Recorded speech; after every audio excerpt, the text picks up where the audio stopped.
Good afternoon, everybody. Am I audible? Yes, madam. Good afternoon. Right. Can you see the PowerPoint presentation? Yes, madam. Yes, madam. Right. I will start the session. Recording in progress.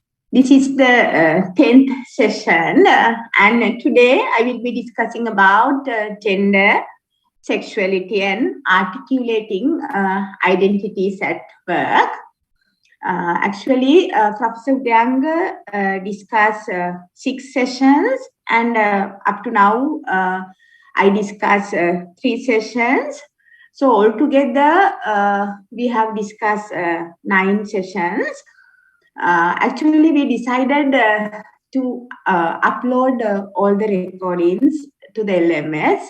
So, future you will not face any kind of problem in relation to these recordings. And this is the 10th session. And actually, we don't discuss this topic with undergraduates.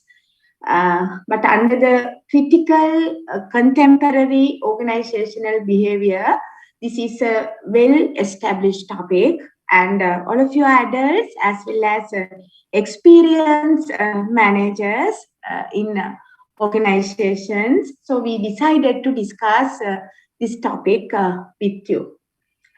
First, I will discuss the broader topic diversity and inclusion, and then I will move to the specific dimension, gender, sexuality, and articulating identities at work. Now, first of all, tell me the meaning of the term diversity. What do you mean by diversity? What is your definition for diversity? Madam, it is about differences like gender and other differences. Basically, diversity means the differences within the workforce. Yes, very good. Very good. Yes. Others, what about others? Hasita? Hasita, are you there in the class? Yes, madam. Yes. What is your definition for diversity? It is a, the collection of something more differences. For example? I think sometimes there are some race and sometimes there are educational background, so some traits. Yes. Yes. Thank you. Thank you very much. What about Kavinda? Madam, I give the answer as differences. Thank you. Thank you. Sorry. Then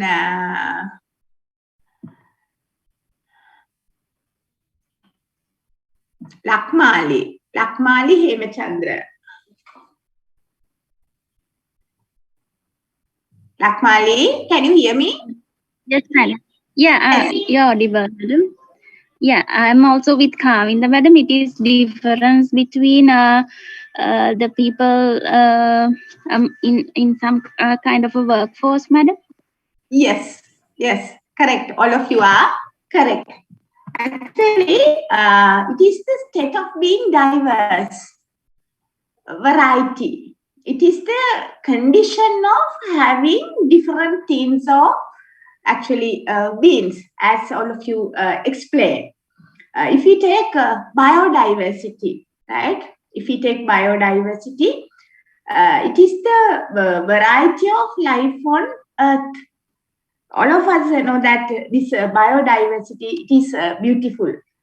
Nature blossoms in innumerable, exciting colors. Every landscape spells out its unique attributes. Every species is expressed in numerous enchanting ways by creating diversity in its genes. If we take communities of plants, then animals, microorganisms, and every ecosystem, all of those things are unique. This charm, right? It is absent in monocultures. So biodiversity, it is the magic of life. It is the biodiversity is the magic of the planet. It is the biodiversity that makes this planet a beautiful place. If we go to the context of organizations, the diversity is the representation of different people in an organization. So all of you are correct. Monoculture means that is you have only one specific criteria, right? One dimension. You don't have this diversity within a monoculture. If it is green, you can see only the green, right? If it is one category of animal, that is the only animal type, right? Lives in a particular ecosystem. Those are monocultures, right? As you explained, right? In the organizational context, it is the presence of differences within an organization. In the workplace, that can mean differences in race, ethnicity, gender, or any other number of things. It is the range of human differences, including, but I will give only example, not limited to race, ethnicity, gender, then gender identity, sexual orientation, next age, then we have social class, country of origin, ability, abilities, then intellectual traditions or perspectives, the list go on. And if we take inclusion, these two words, diversity and inclusion, are interconnected words. Inclusion is the extent to which various team members, employees, and other people feel a sense of belonging and value within a given organizational setting. It is about how well the contributions, then the presence and perspectives of different groups of people are valued and integrated into an environment, an organization. Inclusion is actually sense of belonging. Inclusive cultures makes people feel respected and valued for who they are, right? For who they are as individuals or groups. Inclusion refers to the behaviors and social norms that ensures people feel welcome. In other words, in order to create an inclusive culture, you have to introduce practices and policies that provide equal access to opportunities and resources for the people who might otherwise be excluded or marginalized. So, it is the policy or practices of making sure that everyone in the organization has access to resources and opportunities equally. All members of an organization must work together to promote inclusion. එතකොට diversity කියන්නේ විවිධත්වය. විවිධ genders වල, විවිධ ජාතීන්ගේ, විවිධ ethnic groups වල, social class වල, nationalities වල, sexual orientations තියෙන, abilities තියෙන, හරි? පුද්ගලයන් එක තැනක එකට වැඩ කිරීම තමයි diversity කියලා කියන්නේ. එතකොට එහෙම වැඩ කරාට මදි. එහෙම diversity තිබ්බට මදි. Organization එකක් ඇතුලේ ඒගොල්ලන්ව include කරගන්න ඕනේ. මේ සියලු දෙනාගේම perspectives වලට තියෙන්න ඕනේ space එකක්, place එකක්. ඒ හැම දෙනාටම equally opportunities තියෙන්න ඕනේ organization එකේ හැම දෙයකටම සහභාගී වෙන්න. හැම opportunity එකටම access තියෙන්න ඕනේ. හැම රිසෝස් එකටම ඇක්සස් තියෙන්න ඕනේ එයාලාගේ වෙනස්කම් නොසලකා හැරලා. හරි? එතකොට ඒක තමයි ඉන්ක්ලූෂන් කියලා කියන්නේ මේ diversity and inclusion කියන දෙක අතර වෙනස. Right? This inclusion, it focuses on efforts towards helping employees with all of those different traits, right? Feel safe, happy, and respected. A diverse and inclusive workplace is one that makes everyone, regardless of who they are or what they do for the business, feel equally involved in and supported in all areas of the workplace. Here, the all areas part, it is very important.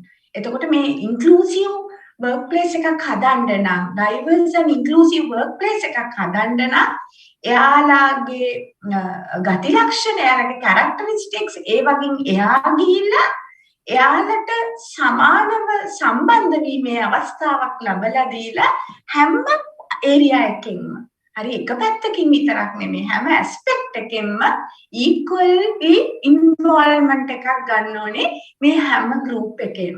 එතකොට එහෙම culture එකකට තමයි අපි diverse and inclusive workplace එකක් work culture එකක් කියලා කියන්නේ. Right? Now a lot of organizations in the world take crucial initiatives to promote and improve diversity within their organizations. You can start with acknowledging the differences that may exist in your workplace actually. That is the start, right? Acknowledge the differences that may exist in your workplace. Then have a diverse top management team. It includes gender diversity, ethnic diversity, sexual orientation, and more. Check whether men, women, and other parties are equally represented. Then top management team එකක් හදන්න මේ ඔක්කොම groups represented විදිහට. හරි? ඒකේ තමයි ඔයාලා start කරන්න ඕනේ.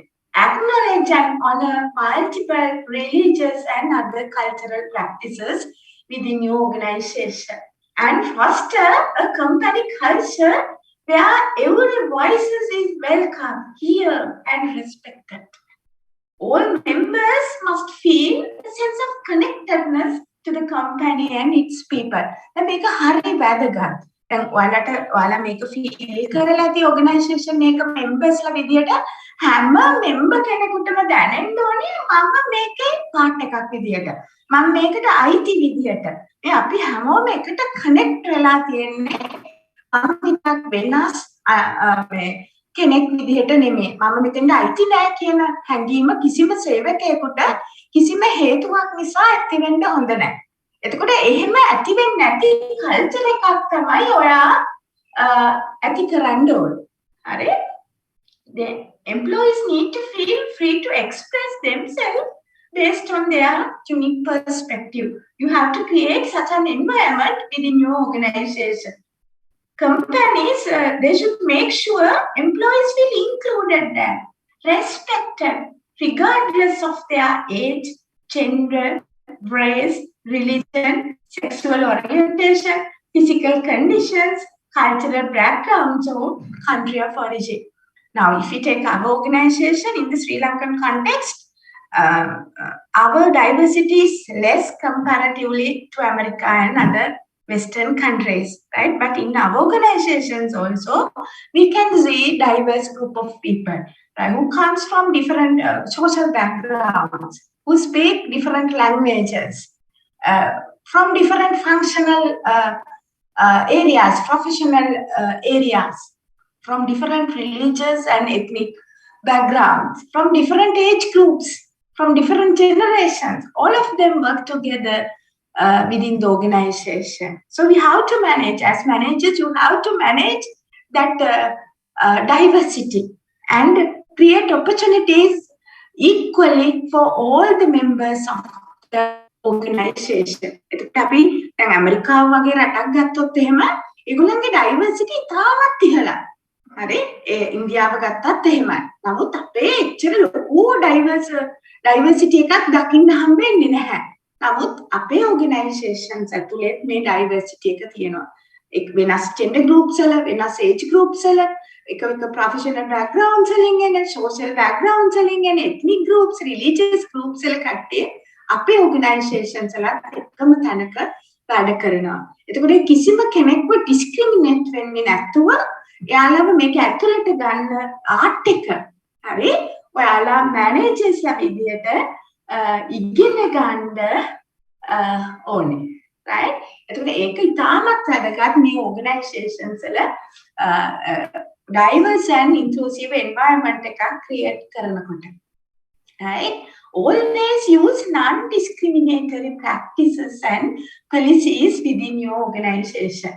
Employees feel included actually when they have the opportunity to voice their concerns and opinions without fear of victimization. This freedom of expression without fear, that is very important. Freedom of expression without fear. It empowers companies to not just to listen to, but also actively absorb these diverse viewpoints. Foster diverse thinking actually, right? Fostering diverse thinking, it is very important because different people from different backgrounds and generations sometimes have vastly different perspectives on all sort of issues, from what they choose to wear to work, to how they compose an email, to the kind of feedback they give on employee review, and to what kind of ideas they pitch in meetings. It's important that they know and understand how other people at the company think. So you can strengthen this anti-discriminating policies within your organization in order to promote all of those things. A close-minded workplace culture will ultimately fail to facilitate, right, this diversity or inclusion. එතකොට close minded workplace එකක් කියලා කියන්නේ ඇත්තටම මේ close mind එක තියෙන්නේ මිනිස්සුන්ට. හරි workplace එකට නෙමෙයි workplace එකේ ඉන්න මිනිස්සු එකිනෙකාට open නැත්තම්. Right? If their minds are not open to each other, if they are not ready to listen to others, if they don't respect other people, right? It will be very difficult to create inclusive environment within your organization, right? And actually, inclusion, in a nutshell, it is about empowering people by respecting and appreciating what makes them different in terms of age, gender, ethnicity, religion, disability, sexual orientation, education, and national origin. The list go on, right? And there are a lot of benefits that you can gain from creating diverse, inclusive organization by converting your organization into a diverse, inclusive organization. A diverse workforce, as I explained earlier, a diverse workforce brings diverse viewpoints and perspectives to the organization.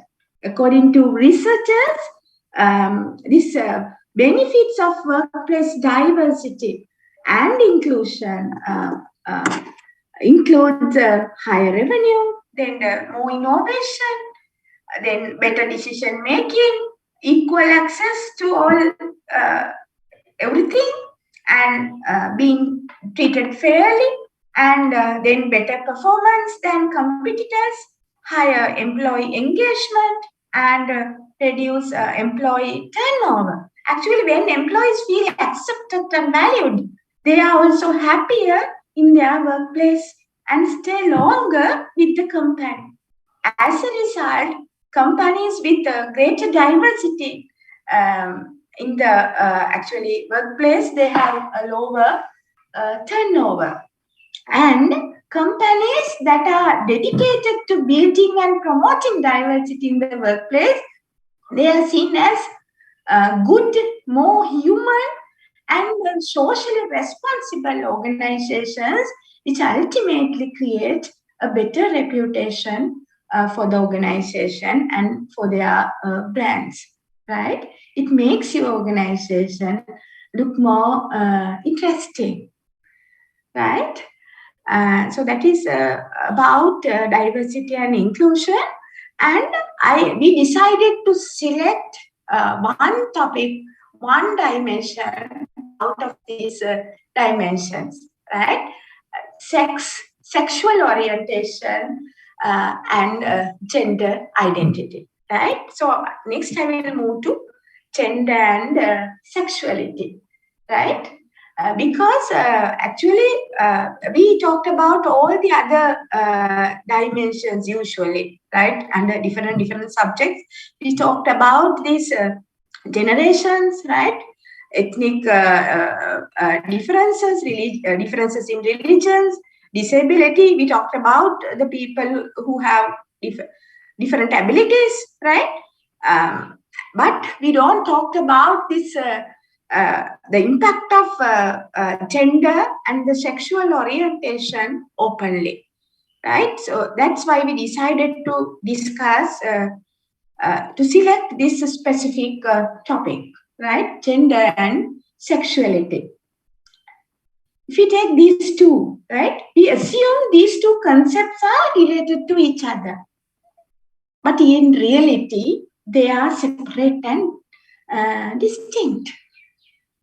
There is a wide range of diversity with the spectrum of human sexual identity, right? I will discuss those things in detail and then discuss their impact on organizational activities, right? Please read this one, but I will come back to this one later, right? I am what I am, not what you might want me to be. I am what I am, not what you might want me to be. I will come back to this statement later. Right? Now, as I explained earlier, all living things appear in nature with a wide range of naturally occurring variations. We know that humans, they vary in skin color, hair color, height, the list go on, right? Just as we would expect to see people with red hair, blue eyes, or who are left-handed or right-handed, it is also normal to expect to see a wide range of diversity with this spectrum of human sexual identity. There is a lot more to being male, female, or any gender than the sex assigned at birth. Your biological or assigned sex, it does not always tell you a complete story. It's common for people to actually confuse sex, gender, and gender identity. But they are actually all different things. Sometimes for us, all of these things are equal, right? Sex, gender, gender identity. But actually, they are different from each other.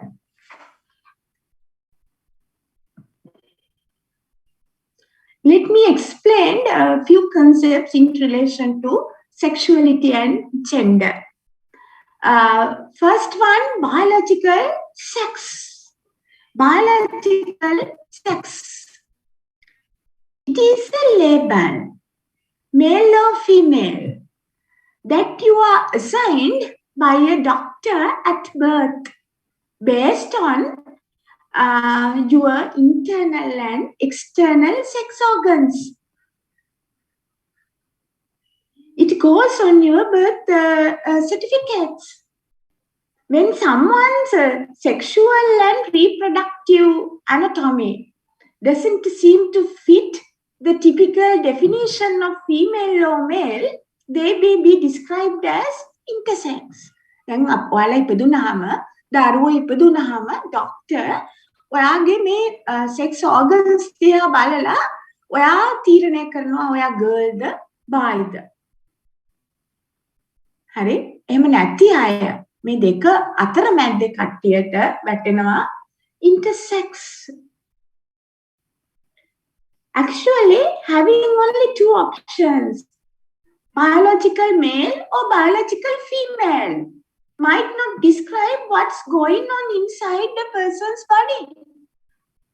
You know that a person with XX chromosomes usually has female sex and reproductive organs and is therefore usually assigned biological female. ඔයාලා දන්නවා XX තියෙනකොට එයා ගෑනු ළමයෙක්.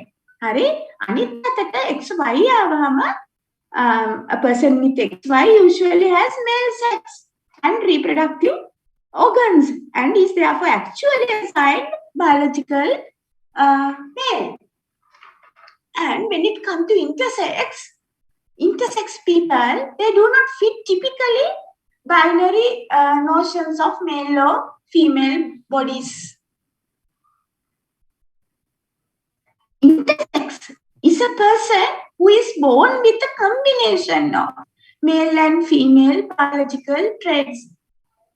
There are several different intersex conditions, not only one, right? Being intersex, it is a naturally occurring variations in human and it is not a medical problem. Understanding this concept, right? It is very important, right? Being intersex, it is a naturally occurring variation in humans and it is not a medical problem. දැන් සමහරු හිතනවා මේ දෙක අතර ඉපදෙන එක natural, right? ඒක අඩු වුණාට හරි. නමුත් මේ ගැහණු පිරිමි ගති ලක්ෂණ දෙකම අතර ඉපදීම හරි ඒකත් naturally සිද්ධ වෙන දෙයක්. එතකොට මේක මේ medical problem එකක්. මෙයා ලෙඩෙක් විදියට සලකලා එයාව අයින් කරලා එයා වෙනස් abnormal විදියට සලකලා වෙනම treat කරන එක වැරදි කියලා තමයි මේ කියන්නේ. Right? Being intersex, it is also more common than most people realize. It's hard to know exactly how many people are intersex, but estimates suggest that about 1 to 2 in 100 people born in the US are intersex. එක පොඩි ගාණක් නෙමෙයි. ඇමරිකාවේ අපි ගත්තොත් එහෙම අපේ ඕවා රිසර්ච් කරන්නේ නැහැනේ. අපේ කල්චර් එක කියලා openly discuss කරන්නේ. අපි hina වෙනවා විසක් organization වල අහසේ කෙනා ගැන කතා කරනවා විසක් අපි මේවා openly discuss කරන්නේ නැහැ. හරි? නමුත් ඇමරිකාවේ ඒවා openly discuss කරනවා. තමන් කවුද අයිති කියලා කතා කරනවා, survey කරනවා, research කරනවා. හරි? එතකොට මේ කල්චර් එක තුල ඒගොල්ලෝ හොයාගෙන තියෙන 100ක් ගත්තොත් එකක් හරි දෙකක් අතර ප්‍රමාණයක් ඉන්නවා කියලා මේ intersex naturally intersex category එකට වැටෙන. හරි? ඒක සුළු ගන්න නෙමෙයි. හරි? සමාජයේ එහෙම community එකක් ජීවත් වෙනවා. හරි? ඒක naturally ඇති වෙන දෙයක්. එයාලගේ control එකෙන් පිට. Right? There are many different ways someone can be intersex. Some intersex people have internal and external sex organs that fall outside the male-female categories, such as a person with both ovarian and testicle tissues. ගැහණු පිරිමි ලක්ෂණ දෙකම තියෙනවා. හරි? ඒ male sex organs උත් තියෙනවා, female sex organs උත් තියෙනවා. Internal, external, සමහරට internal female organs තියෙන්න පුළුවන්, external male organs තියෙන්න පුළුවන්. හරි? ඒක මේ naturally එන දෙයක්. එයාලගේ control එකෙන් එහා ගිය දෙයක් තමයි මේක. right? And other intersex people, they have combination of this X and Y and XX, right? Actually, some of them have XXY, right? Not XY, not XS, they have XXY. And some people, they are born with external genitals that fall into the typical male or female category, but their internal organs or hormones don't. සමහර වෙලාවට ඔයාගේ තියෙන්නේ පේන්නේ පිරිමි කෙනෙක්. නමුත් ඔයාගේ spirit එක ගැහණු. ඒ සමහර වෙලාවට ඔයා ගැහණු කෙනෙක් වගේ පේන්නේ. හරි නමුත් ඔයාගේ ඇත්තටම ඔයාගේ සෝල් එක ස්පිරිට් එක ඔයා හිතන්නේ ඔයාට දැනෙන්නේ ඔයාව ඔයා අයිඩෙන්ටිෆයි කරන් තියෙන්නේ පිරිමි කෙනෙක් විදියට ඔයා ගැහණු කෙනෙක් විදියට පෙනුනට. හරි එතකොට මෙහෙම අය අපේ සමාජය තුල ජීවත් වෙනවා. හරි එතකොට අපිට ඒගොල්ලන්ව මේ අමුතු සත්තු විදියට සලකලා ඉවත් කරන්න බෑ. right ඒක අපි තේරුම් ගන්න ඕනේ. if you have එයාලත් අපි වගේම rights තියෙන naturally born කට්ටිය කිසි කෙනෙක් තමන් male ද female ද intersex කියන එක ගැන ලැජ්ජ වෙන්න ඕනේ නැහැ organisation එකක් තුල. discriminate වෙන්න ඕනේ නැහැ, harass වෙන්න ඕනේ නැති කතන්දරේ තමයි මේ ඉස්සරහට යන්නේ. right if you have such people in your organization, the best thing that you can do is support them and love them for who they are. Make sure that they have equal opportunities to connect with others in the organization and treat all parties, male, female and intersex, equally. Provide them opportunities and resources equally and don't discriminate any party. Right? So that is the lesson that you have to learn. Right? The second one is gender identity. The second type. Right? Gender identity. It describes the psychological and social meaning added to being a man or woman. Psychological and social meaning added to being a man or a woman. It refers to a person's understanding and experience of their own gender. Everyone has a gender identity. For some people, it corresponds with gender assigned at birth, and others it does not. Right? Then mama හිතනවා මට උපන්නස මගේ birth certificate එකේ මම girl. හරි? මම ගහනු category එකේ. එතකොට මම identify කරලා තියෙන්නේ මම ගහනු කියලා. හරි? එතකොට දැන් එතන ඉන්නවාලගේ boysලා. හරි? ඒගොල්ලෝ යාලව male category එකට දාලා යාලව identify කරන් තියෙන්න පුළුවන් මම male මගේ characteristics ඒවා මම ඒවා විදිහට තමයි වැඩ කරන්න ඕනි කියලා.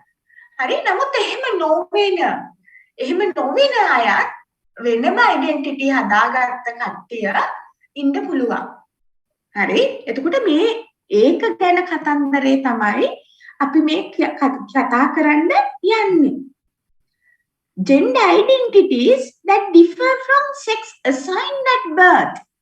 They have existed the world for actually long as life has existed in this world. Okay, තිබින තාක්කල්ම මේක තිබිලා තියෙනවා. ඒක natural. ඒක නිසා තමයි කියන්නේ. ඒ කියන්නේ ඔය gender අපි උපතින් අපිට එන gender එකට අපිව වැටෙන්නේ නැහැ කියලා හිතන කට්ටිය. මිනිස් ඉතිහාසයේ පුරාම ඉඳලා තියෙනවා. ඔයාලා දන්නවා ඉන්දියාවේ වෙනම ඉන්නවා ගෝත්‍රයක් වගේ community එකක්.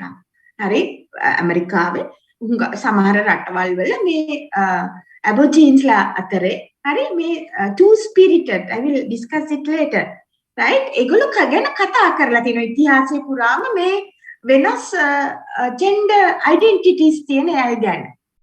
හරි එතකොට ප්‍රශ්නේ අපි මේක gender identity එක culturally constructed. ඒකට තියෙන social meaning එකක්. එතකොට මේක ඇතුලේ අපි ඉන්නවද මෙතනින් එළියට යනවද කියන එක තමයි අපි හිතන්න ඕනේ, right? Gender identity, it refers to a person's deeply felt, this is important, right? It refers to a person's deeply felt internal and individual experience of gender, which may or may not correspond to the person's physiology or designated sex at birth. I will tell it again, right?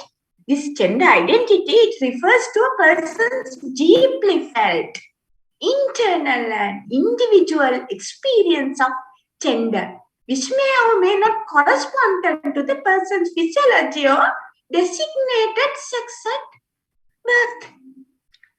මොකක්ද මේ කියන්නේ? ඔයා ගැඹුරින් අභ්‍යන්තරව බාහිරින් ගැඹුරින් අභ්‍යන්තරව මේ අත්දැකීමෙන් ඔයාට දැනෙනවා වගේ ජෙන්ඩර් එක මොකක්ද කියලා.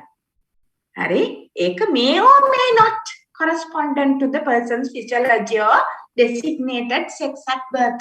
ඒක උපතින් ඔයාගේ birth certificate එකේ ඔයාගේ දුන්න ජෙන්ඩර් එකට සමාන වෙන්න පුළුවන්. හරි? එහෙම නැති වෙන්නත් පුළුවන්. ඔයාගේ පිරිමි සිරුරක් තිබ්බට ඔයා හිතින් deeply ගැහණු කෙනෙක් විදියට හිතන්න පුළුවන්.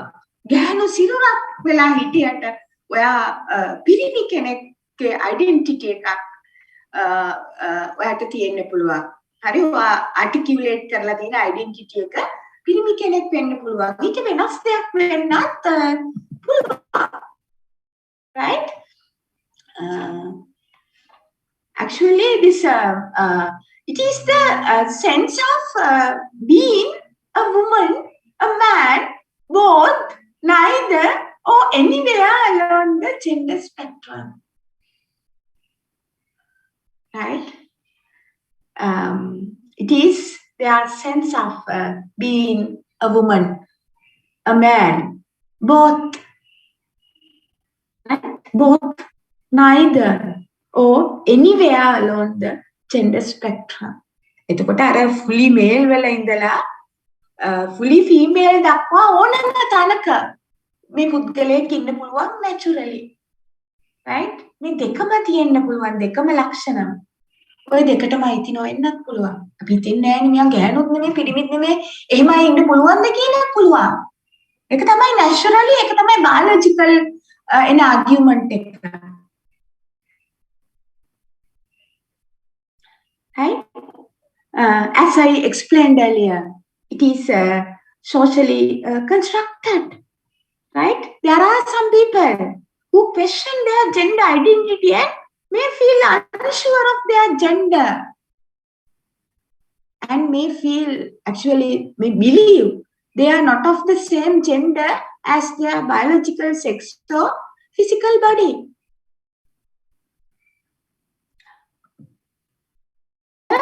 We have different type of gender identities.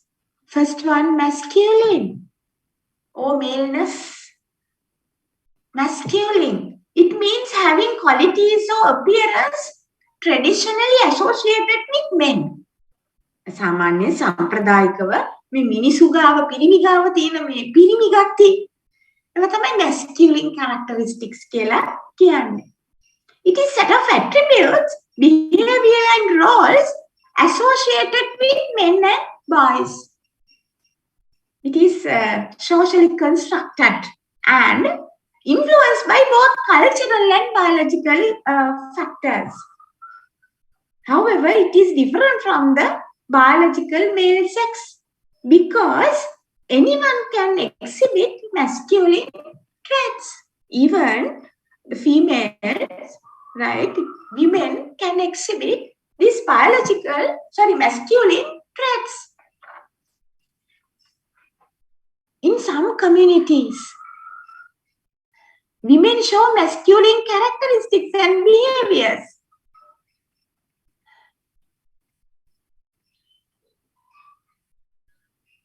Now, actually, this standards of masculinity it varies across different cultures, subcultures or races. For example, if we take Western society, masculine characteristics are strength, courage, independence, leadership, and assertiveness. These traditional masculine characteristics actually there's a long list, right? Aggressive, independent, not easily influenced, dominant, active, not easily hurt, they are not emotional, then they are decisive, they are tough, they are not sensitive, but they are logical and they are analytical, blunt, right? So again, the list goes on. However, there are certain communities, certain type of societies, cultures, and in those cultures, sometimes both males and females, men and women have these masculine characteristics, right? දැන් මොකක්ද මම මේ කිව්වේ අපි මේ masculine කියන characteristic මේක මේ social මේක construct කරන්නේ. පිරිමි කෙනෙක් ගාව තියෙන්න ඕනේ මොන ලක්ෂණද? හරි? ඒක ස්වභාවික ලක්ෂණත් එක්ක එකතු වෙලා biologically ඒකට දීලා තියෙනවා. හරි? මේ මහා පොළව මානව සංගතිය ආරම්භ වෙනකොට ඒ පිරිමියාව නිර්මාණය කරනවා. එයා පවුල රැක ගන්න, ආහාර හොයා ගන්න, යාව physically යාව strong කරලා, හරි? ඒ වෙනම biologically යාව නිර්මාණය කරනවා. හරි? එයාගේ survive වෙන්න අවශ්‍ය විදිහට. හරි? එයාගේ දරුවෝ රැක ගන්න, ඒ අවශ්‍ය ආරක්ෂාව දෙන්න පුළුවන් විදිහට. එතකොට ඒවත් එක්ක බැඳී හෝ නොබැඳී, හරි? ඒ සමාජයේ විසින් පිරිමි කෙනෙකුට දීලා තියෙනවා පිරිමි කෙනෙක් ගාව මෙන්න මෙහෙම දේවල් තියෙන්න ඕනේ කියලා. හරි? එතකොට දැන් ඔයාලා හොෆ්ස්ටෙඩ්ගේ කල්චර් එක කතා කරනකොට මම දන්නේ උදයාංග සර් කතා කරාද කියලා. සර් වෙලාව තිබ්බනම් කතා කරන්න ඇති. අපි නැෂනල් කල්චර් ගැන කතා කරනකොට හොෆ්ස්ටෙඩ්, ගර්ඩ් හොෆ්ස්ටෙඩ් කතා කරනවා නැෂනල් කල්චර්ස් වල ලක්ෂණ. මේ රටක කල්චර් එකක්, කමියුනිටි එකක කල්චර් එකක් තව රටක කල්චර් එකකින් වෙනස් වෙන්නේ කොහොමද කියලා. එතකොට එයාගේ එක ඩයිමෙන්ෂන් එකක් තමයි masculinity and femininity. හරි? එතකොට එයා කියනවා සමහර කල්චර්ස් මුළු කල්චර් එකේම ඉන්න ගැහැණු පිරිමි දෙකොල්ලගේම තියෙනවා masculine characteristics. සමහර කල්චර්ස් තියෙනවා, සමහර communities තියෙනවා ගැහැණු පිරිමි දෙකොල්ලගම තියෙනවා feminine characteristics. හරි? එතකොට මේ masculine ද feminine ද කියන එක මේක මේ socially construct කරන්නේ. හරි?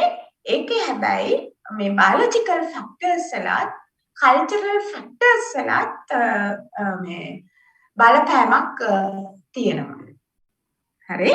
එතකොට masculine කියන එක socially construct කරලා තියෙනවා. මෙන්න මේ behaviors, මෙන්න මේ characteristics තියෙන්න ඕනේ කියලා මේල් කෙනෙකුට. හරි? එතකොට අපි හිතනවා නම් අපි ඒවා තියෙනවා කියලා අපිව දාගන්නවා ඒ කැටගරි එකට. අපි identity එක නිර්මාණය කරගන්නවා ඒ විදිහට. Right? Next we have this feminine or femaleness. It means having qualities or an appearance traditionally associated with women. It is also a set of attributes, behaviors and roles associated with girls, right? It is actually again similar to the masculinity. It is socially constructed and influenced by both cultural and biological factors. Traditional feminine characteristics are opposite side of the masculine characteristics. Not aggressive, dependent, easily influenced, submissive, passive, emotional, then indecisive, talkative, gentle, sensitive to others' feelings, kind, tactful, nurturing, and the list go on, right? In some societies, both, as I explained earlier, both males and females, they show these feminine characteristics, right? So if you have these feminine characteristics, right, or the behavior which are defined by your society, then you put yourself into that category, right? එතකොට ඔයා හිතනවා මේ සමාජෙ මෙන්න මෙහෙම තමයි මේ ගැහණියව ගැහණුකම නිර්වචනය කරලා තියෙන්නේ. මට ඒ ඔක්කොම තියෙනවා. ඒ හින්දා මගේ ඩෙන්ටිටි එක මේකයි.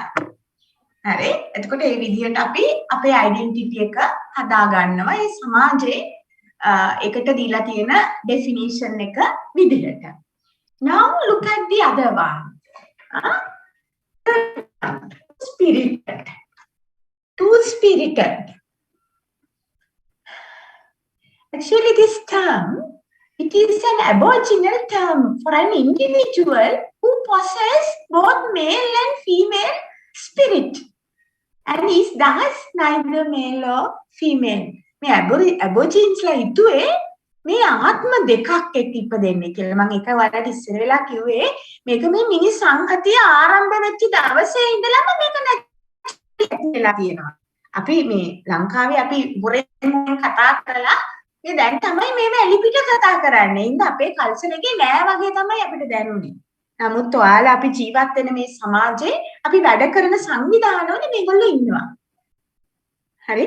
මොකද මේක මිනිස් සංහතිය ආරම්භ වෙච්ච දවසේ ඉඳලම මේගොල්ලෝ හිටියා. එයාලම රෙකග්නයිස් කරා ඇත්තටම සොසයිටිස් වල. මේ ඇබෝරිජින්ස් ලා එයාලා කිව්වේ මේ ආත්ම දෙකක් සහිතව තමයි මේගොල්ලෝ ඉපදෙන්නේ. They possess both male and female spirits and thus neither male nor female. These people adopt some combination of male and female gender identities, dress, as well as social roles. For example,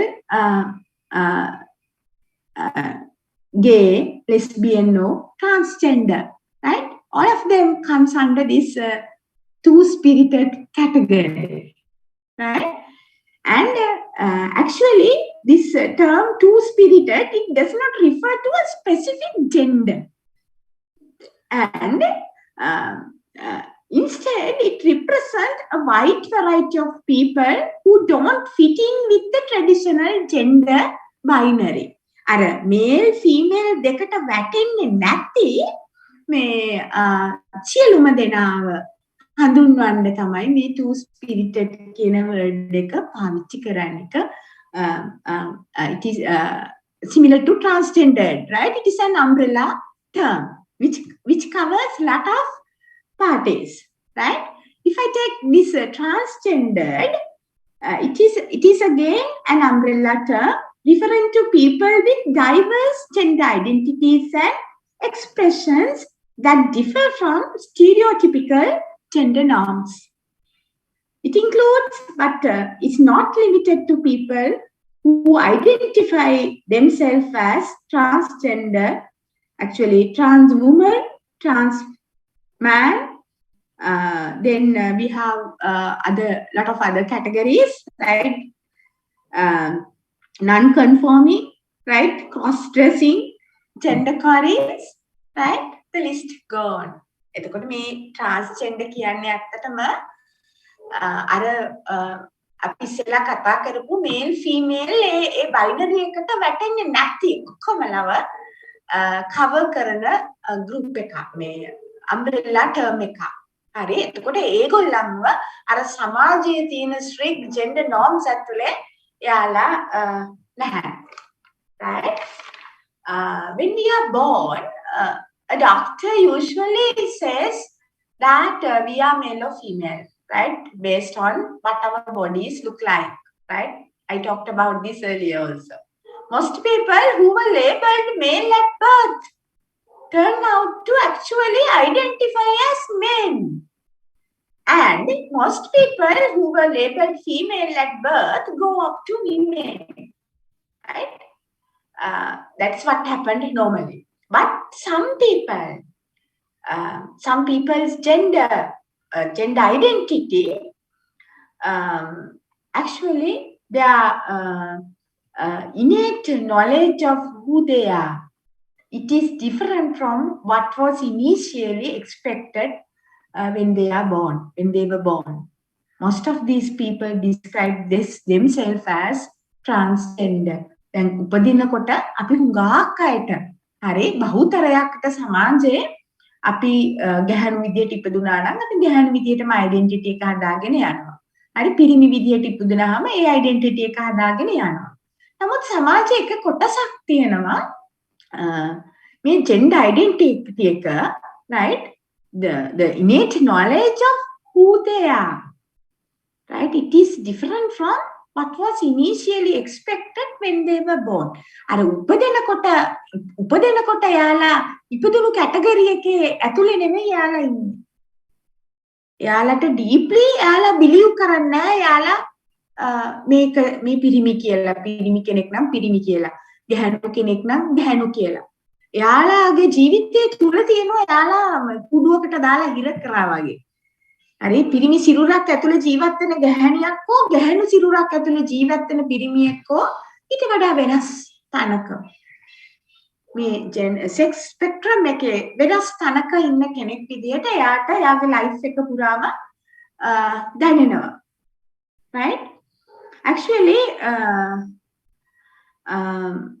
this transgender woman, if we take transgender woman, they live as a woman today, right? But was thought to be male when she was born.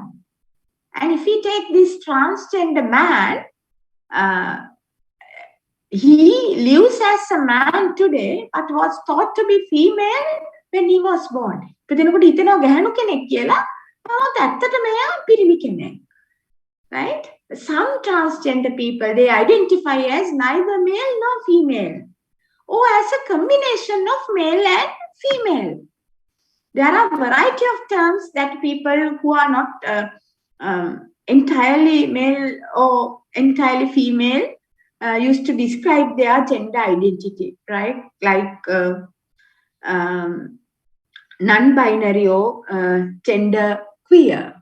දැන් සමහර අය ඉන්නවා මම ඉස්සෙල්ලා කිව්ව විදිහටම මේගොල්ලෝ දන්නේ එයාලා කොහෙටද යන්නේ කියලා. එයාලා පිරිමිද ගැහැණුද එහෙම නැත්නම් එයාලගේ gender identity එක මොකක්ද කියලා එයාලට තේරෙන්නේත් නැහැ. හරි? එතකොට ඒගොල්ලන්ව අයිති වෙනවා මේ non binary එහෙම නැත්නම් gender queer කියන group එකට. හරි? ඉතින් ඔයාලට මේක මේ කතා කරන්නේ අපි හිතන් හිටියට අපේ society එකේ නෑ එහෙමයි ඉන්නවා. අපි ජීවත් වෙන හැම තැනකම අපි වැඩ කරනකොට අපේ කැම්පස් වල, අපේ ඉස්කෝලවල, අපේ පන්ති කාමරවල, අපි වැඩ කරන තැන්වල මේ හැම කෙනෙක්ම ඉන්නවා. හරි? එතකොට ඒගොල්ලොත් එක්ක වැඩ කරන්නේ ඒගොල්ලන්ට අර equally treat කරන්නේ වෙනසක් ඇති නොවන විදිහට අපි ජීවත් වෙන්න ඕනේ. හරි? එතකොට ඒ දේ කරන්න නම් ඔයාලට මේ අවබෝධය තියෙන්න ඕනේ. Right? Being transgender means different things to different people. Some people may spend years, right? Feeling like they don't fit in without really understand why, or may try to avoid thinking or talking about their gender out of fear, shame, or confusion. Now, this is, we have to pay our attention to this, right? They spend years, right, 10 to 20 years feeling like they don't fit in what without really understand why. මේක මට ගැහණු වුණාට මට ගැහණු කියලා මට දැනෙන්නේ නැහැ. හරි? පිරිමි සිරුරක් තිබ්බට ඔයාට පිරිමි කියලා ඔයාට හිතෙන්නේ නැහැ. හරි? ඔයාට දැනෙන එකම දේ ඔයා මේකට fit වෙන්නේ නැහැ කියන එක විතරයි. And they try to avoid thinking about this, talking about their gender. What is happening inside? They are suffering out of fear, shame or confusion. අපේ කල්චර්ස් වල නම් ඒක කතා කරන්නෙවත් නෑ. කතා කරුවොත් එහෙම පවුල කට්ටියත් එයාව අයින් කරයි. එහෙම කල්චර් එකක් තමයි අපේ තියෙන්නේ. හරි? එතකොට we have to change this. right? That's why we are talking about these topics, right? Actually, trying to change one's identity, it does not work. In fact, it can be very painful and damaging to one's emotional and mental health. Some people, they suggest to change their identity, right, by taking medical treatments. But it is a very painful and damaging process. එහෙම දැන් සමහරුන්ට ඒක හොඳයි මේක වෙනස් කරන එක. හරි වෙනස් කිරීම පිළිගන්නත් නෑ සමහර societies වල. හරි එතකොට මේක මේ if it is natural, why don't we accept it as it is? ඒක මේ ජීව විද්‍යාත්මකව naturally නම් if it is out of control of those people, then why don't we accept it as a part of our society? Part of our organizations. We don't have to look at them as abnormal people. ඒගොල්ලෝ දිහා අසාමාන්‍ය මිනිස්සු විදියට නොබලා ඉන්න අපිට බැරි ඇයි කියන ප්‍රශ්නේ තමයි තියෙන්නේ. Right now in the modern contemporary societies, these transgender people they become more visible. Right? It's our responsibility, actually responsibility of managers in organizations to make them feel safer and more comfortable within their organizations. These transgender people, they risk discrimination and harassment when they tell other people who they really are. Parents, friends, co-workers, classmates, they maybe accept, right? But they also might not. And many transgender people, they fear that they will not be accepted by their loved ones and others in their life. So it is our responsibility to make them feel safer and comfortable within the society as well as within our organizations. Third gender. I will move to the next one. Third gender. They are individuals who are categorized as neither male nor female by their own will or social consensus. Here, individuals are categorized either by themselves or by the society as neither man nor women. It is another social category actually present in our societies. Third gender. Simply they are neither male nor female. Not actually dictionary, right? They are not changing. දැන් මේ third category එක දැන් transgender කියන කට්ටිය එයාලා male විදියට ඉපදලා female විදියට change වෙලා female විදියට ඉපදවිලා male විදියට change වෙලා හරි ඒ transition එක යනවා. නමුත් මේ third gender එකේ ඒගොල්ලෝ male උත් නෙමෙයි ඒගොල්ලෝ females උත් නෙමෙයි එයාලාගේ transition එකක් ඇති වෙන්නේ නැහැ.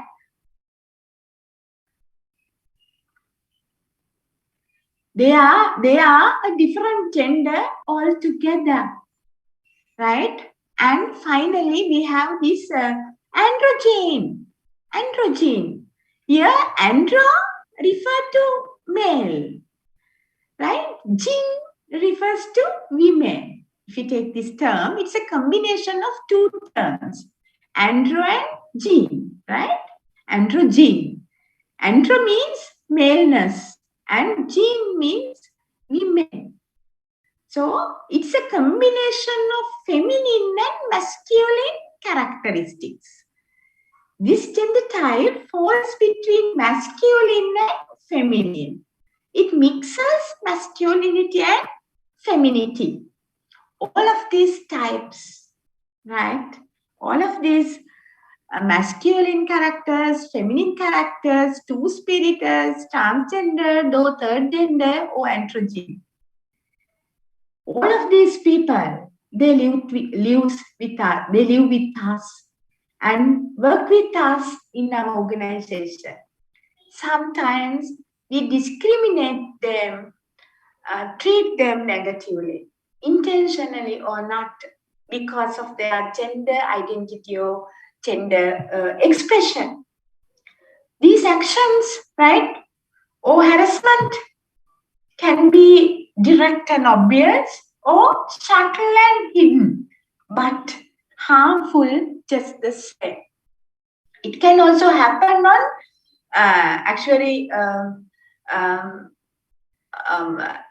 systematic levels, right? Such as actually with organizational rules or policies that they look neutral, right? If we take organizational rules and regulations, if we take organizational policies and processes, they look neutral. But actually, when we examine them deeply, we can identify how these policies, procedures, and rules and regulations exclude those people who have different gender identities.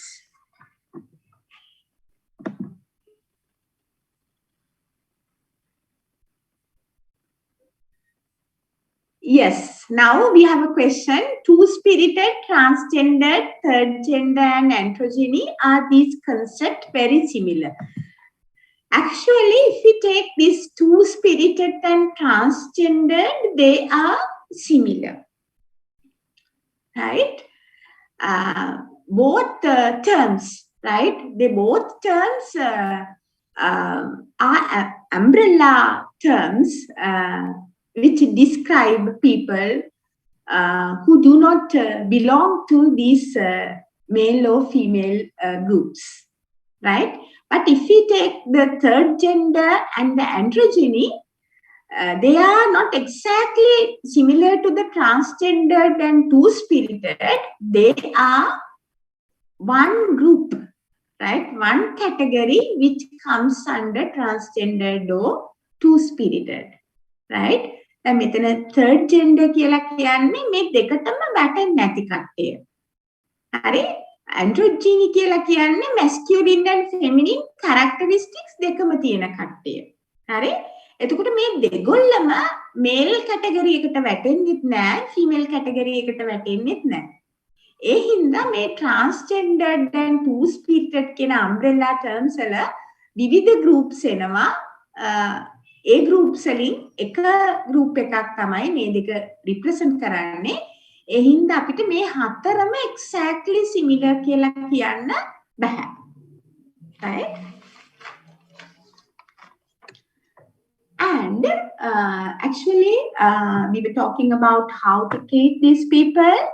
These people, they will experience harassment such as sexually explicit, inappropriate comments, then passions, jokes, names, name calling, right? You are familiar with those things. Then images passing, bullying, sexual advances, touching and other unwelcome and ongoing behaviors that insult them, right? They may experience those harassments and within the organization. It is as managers, it is your responsibility to stop all of those harassments within your organization. Everyone has the right to have, right, to define their own identity. They should be recognized and treated as the gender they live in, whether or not they have undergone surgery or their identity documents are up to date. හරි එතකොට අපිට මේගොල්ලන් මේ මොන එකේද කියන එක වැදගත් නැහැ. හරි එකම දේ අපි දැනගන්න ඕනේ මේක this is biological, මේක natural, හරි මේක ඉතාමත් විශාල factors ගණනාවක බලපෑම මත තමයි මේ දේ නිර්මාණය වෙන්නේ. ඒක out of their control. ඒක නිසා අපි අපේ සමාජයේ කොටසක් විදියට අපේ work place එකේ කොටසක් විදියට සාමාන්‍යයෙන් අපි අතරට අරගෙන ඒගොල්ලන්ට සාමාන්‍යයට වගේ සලකලා ඒගොල්ලන්ව discriminate කරන්නේ නැතුව harass කරන්නේ නැතුව inclusive culture එකක් environment එකක් හදලා මේ හැමදෙනාටම සතුටින් ඉන්න පුළුවන් work place එකක් නිර්මාණය කරන්න තමයි හදන්නේ. Now I will go back to the 6th slide. Now you can understand this well, right? I am what I am, not what you might want me to be, right? Let them to live their own life, right?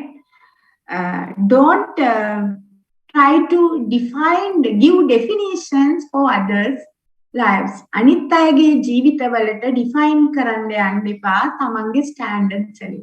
ඒගොල්ලන්ව පිළිගන්න මේ සමාජයේ කොටසක් විදිහට. Right? They have the right to define their own identity and let them live their own lives. Don't discriminate them. Make their life comfortable and make them feel safer within your organization. So that is the lesson which I want to give you. Right? Next one, sex role. Right? The third concept, sex role or the gender role. Right. Now, gender role, it's a collection of attitudes and behaviors that are considered normal and appropriate in a specific culture for a particular sex. So what is it? It's a collection of attitudes and behaviors that are considered normal and appropriate in a specific culture for a particular sex. It can also be defined as how we communicate our gender to others. It is a social role, right? Gender role, it is a social role encompassing a range of behaviors and attitudes that are generally considered acceptable, then desirable for a person based on that person's sex. These roles are centered on masculinity and femininity. These gender roles influence a wide range of human behaviors, often including the clothing a person chooses to wear, the profession a person pursues, and the personal relationship a person enters. All of us experience these things within our society. In our society also, these gender roles, right? Roles of females and males, they are defined, right? We learn and acquire our gender roles from the society, from childhood. The process of this acquiring gender role, it is known as gender socialization. What is the gender socialization? It is the process of acquiring gender roles from the society, right? From childhood, when we were very small, right? We observed the behavior of our fathers, mothers, siblings, right? Neighbors, and the roles of other people, and we understand that they play different roles within the society, right? So we acquire these gender roles, we learn these gender roles from the society. එතකොට පුංචි කාලේ ඉඳලා අපි දකිනවා මේ තාත්තා කොයි වගේ දේවල්ද කරන්නේ, අම්මා කොයි වගේ දේවල්ද කරන්නේ, හරි? ගැහැණු කොයි වගේ දේවල්ද ගෙයක් ඇතුලේ කරන්නේ, පිරිමි කොයි වගේ දේවල්ද කරන්නේ. එතකොට මේ ජෙන්ඩර් රෝල් එක අපි ඉගෙන ගන්නේ ගෙදරින්. හරි? ඉස්සෙල්ලා පවුලෙන් තමයි පටන් ගන්න. හරි? එතකොට මේක ඇත්තට socially constructed කියලා කියන්නේ සමහරවිට පවුලක් බලපාන. හරි? මම ඔයාලට පොඩි එක්සැම්පල් එකක් කිව්වොත් එහෙම මේ අපි චුටි කාලේ මගේ ගෙදර ඉන්න 5 දෙනෙක්. හරි? අපි සහෝදරයෝ දෙන්නයි, සහෝදරියෝ අපි 3 දෙනයි. අපේ අම්මා ඔක්කොටම එක සමානව සැලකුවා. හරි? අපේ අම්මා ඔක්කොටම එක සමානව සැලකුවා. ගැහණු පිරිමි දෙගොල්ලටම කිසිම කෙනෙකුට වෙනස්කමක් කරේ නැහැ. හරි? උදේ පාන්දර 6ට නැගිටිනවා අපි 5 දෙනා. හරි? අම්මා. හරි? 5 දෙනාම නැගිටවල අපිට වැඩ දෙනවා. එක්කෙනෙක් නිත් අතු ගන්න ඕනේ, එක්කෙනෙක් ගේ අතු ගන්න ඕනේ. ඉතින් අපිට තිබ්බේ අර වතුර ඇදලා ලින්දෙන් ගේනවනේ. හරි? දැන් වගේ ඔය වතුර නල වතුර තිබ්බේ නෑ. හරි? එතකොට ඒ කෙනෙක් වතුර ගේන්න ඕනේ. හරි? එතකොට ගැහණු පිරිමි ભેදයක් නැතුව අපි 5 දෙනාම කොහොම නැගිටින උදේ පාන්දර අපිට කියන්නේ ඉර පායනකම් පිටිපස්ස පැත්තට කියලා කියන්නේ පස්ස පැත්තට ඉර පායනකම් කවුරුත් නිදියන්න ඕනේ නැහැ කියලා ඔක්කොම ලැහැරෝලා එක සමානව වැඩ බෙදලා දීලා කන්න බොන්න දෙන්නෙත් එහෙමයි. පිරිමි ළමයි කියලා වැඩිපුර දෙන්නේ නෑ යා. හරි? ඒගොල්ලන්ට වැඩියෙන් කන්න දෙන්න ඕනේ ඉස්සෙල්ලා කන්න දෙන්න ඕනේ කියලා එහෙම නෑ. අපි equally treated අපේ ගෙදරත් හරි? අම ගොඩ ඉගෙන ගත්ත කෙනෙක් නෙමෙයි. නමුත් එයා හරි සමානව සැලකුවා. නමුත් දැන් මගේ හස්බන්ඩ් ගෙදරට ආවම පිරිමි බායිස්ලා 3 දෙනෙක් ඉන්නේ. කොහොම වැඩ අම්මා තමයි කරලා දීලා තියෙන්නේ. හරි? එතකොට දැන් ඒගොල්ලෝ අපෙන් උනත් ඒ දෙයින්ම බලාපොරොත්තු වෙනවා. හරි? ඒක මට ඉෂුව එකක් වුණේ නැහැ. මම ෆ්‍රෙන්ඩ්ලි මගේ මදරින්ලෝ. නමුත් අර එනකන් පිරිමි කනකන් කන්නේ. හරි? ඉස්සර වෙලාම පිරිමින්ට බෙදලා තමයි දෙන්නේ. හරි? එතකොට එහෙම කල්චර් එකක් තමයි තියෙන්නේ. එතකොට මේ රෝල් එක ගැහණු පිරිමි රෝල් අපි හඳුනාගන්නේ අපේ ගෙවල් වලින්. හරි? එතකොට මේක ඔයලා අමල තාත්තලා නම් ඒක ගැන දැනුවත් වෙන්න. අපි කොහොමද මේක මේ equally treat කරන්න concept එක. හරි? ඒ දෙගොල්ලටම ඉතා සමානව දේවල් ඉගෙන ගන්න අවස්ථාව උදා කරලා මේ ඉස්සරහට ගෙනියන්නේ කොහොමද කියන එක පවුලෙන් තමයි පටන් ගන්න ඕනේ. හරි? එතකොට මේ ජෙන්ඩර් රෝල්ස් පිරිමි ගැහණු වෙනස් රෝල් ප්ලේ කරනවා කියන එක එහෙමද කියලා ඉගෙන ගන්න අපි පුංචි කාලේ ඉඳලා සොසයිටි එකෙන් තමයි මේ ජෙන්ඩර් රෝල්ස් ඩිෆයින් කරලා තියෙන එකයි මට ඔයාලට කියන්න ඕනේ. හරි? ඒකට ෆැමිලි එක ලොකු බලපෑමක් කරනවා. ඒ කල්චර් එකත් බලපෑමක් කරනවා. right? So it is these roles, gender roles influence, as I explained earlier, wide range of human behavior.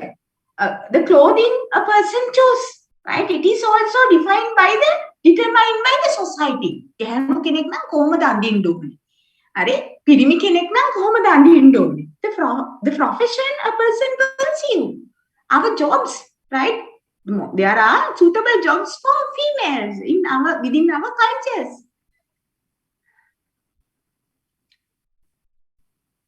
Right? So it is also determined by the gender roles, right? The profession a person pursue and the personal relationship a person enters. දැන් කාත් එක්ක හරි ඇසුරු කරනවා නම් හරි ඒ පොඩි කාලේ ඉඳලා උගන්නන්නේ ඕනනම් පිළිනමයි කතා කරන්න එපා. ඕනවට වඩා යන්න එපා. හරි? ඒක හොඳ නෑ ගෑල්ලාමෙකුට. එහෙමනේ කරන්නේ. එතකොට අපිට අර ගැහණු සම්බන්ධතාවයේ ගැහණු පිරිමි අතර ඒ අලුකම් තියෙන්න බෑ ඉක්වල්. හරි? එතකොට අපි කාත් එක්කද සම්බන්ධ වෙන්නේ? අපි මොන රස්සාවද කරන්නේ? හරි? අපි අන්තිමේ මොන ඇඳුම්ද? මේ ඇඳුම් ගැහණු, මේ ඇඳුම් පිරිමි, මේවා සුදුසුයි, මේවා නුසුදුසුයි. හරි? අපි ඉන්න ඕනේ තැන් කොතනද? ඉන්න ඕනේ නැති තැන් කොතනද? හරි? ගෙදර කීයටද ගෙදර එන්න ඕනේ? හරි? කොච්චර වෙලාවක් එළියේ ඉන්න පුළුවන්ද? All of those things are determined by the gender roles in the society. Right? We learn and acquire our gender roles from the society.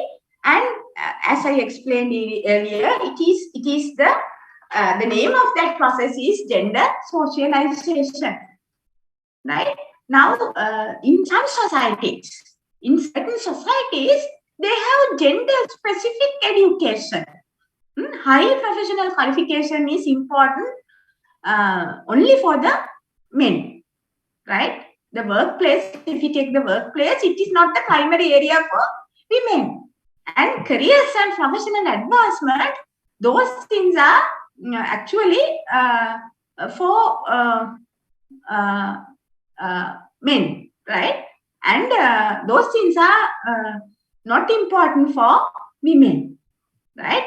when it comes to the housework, housekeeping and childcare are the primary functions of female. When it comes to decision making, man has the last say. For example, in choosing the place to live, choice of school for children, right, and buying decisions, the man has the last say, right? Power to make the final decision. Educating children and caring for them are the female roles, right? In some societies, but there are different societies, right, where both are equally treated. In these societies, they provide equal opportunities for education for women, right? Career is just as important as for men, right? They enjoy equal professional opportunities. All housework is done by both parties, right? Neither parties dominate decision making, right? Men and women, they share all activities equally. Individuals actual behavior, right, actually lies somewhere between these two. These gender roles, they are not fixed. They change, right? From time to time, they change. එතකොට මේ මොකක්ද මේ කියන්නේ? මේ සමහර societies වල අපේ වගේ හරි අපිට දැන් මේක හුඟක් අඩු වෙගෙන යනවා. හරි මේ අතීතයේ අපිට එහෙම එකක් තිබ්බා. බොහොම gender specific education එකක් තියෙන්නේ. ගැහැණු අයට මේව හොඳයි, පිරිමි අයට මේව හොඳයි. හරි එතකොට සමහර professions වලට ඒවා පිරිමි අය විතරයි සුදුසු. හරි එතකොට ගැහැණු අයට එච්චර work place එකේ තැනක් නැහැ. හරි ඒගොල්ලන්ට career advancement වලට ඒගොල්ලන්ට place එකක් නැහැ. හරි ඒගොල්ලන්ට ගෙදර තමයි ලොකු role එකක් තියෙන්නේ. නමුත් ඔයාලා දන්නවා ලෝකෙ හුඟක් තියෙනවා විශේෂයෙන්ම මේ western societies වල මේ both are equally treated. හරි education ගත්තත් අනිත් opportunities ගත්තත් advancement opportunities ගත්තත් equal opportunities තියෙනවා. නමුත් ඒ වගේ ඒ රටවල් වල තාමත් මේ වෙනස්කම් තියෙනවා.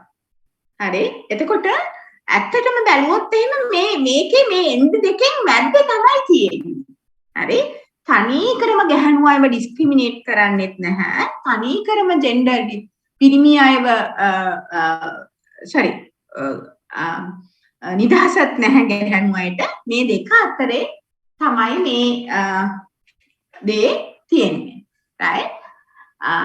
As managers, you should be aware of gender roles in your society, right? In Sri Lanka, if we take Sri Lanka, we have clear distinctions regarding the roles of the gender, right? Generally speaking, women in Sri Lanka, we are responsible for cooking, raising children, and taking care of housework. And the men's role used to be seen as providing his family with material support. Now, at the moment, we know that these roles are changing, right?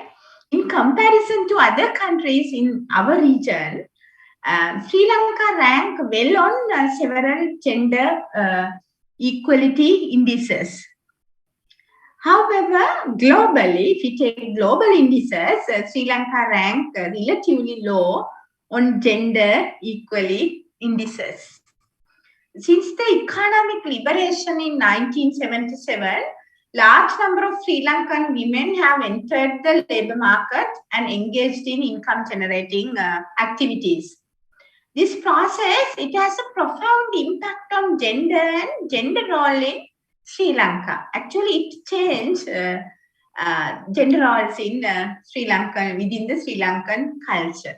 Even though changing gender roles are identified as a positive impact of industrial work, the new social, cultural and legal environment of industrial work, they have negative impact on these women's life. එතකොට අපි කිව්වට මේක හොඳ trend එකක් කියලා මේ 77 වලින් පස්සේ female workers ලට opportunities ආවා. යාලා workplace එකට ගියා.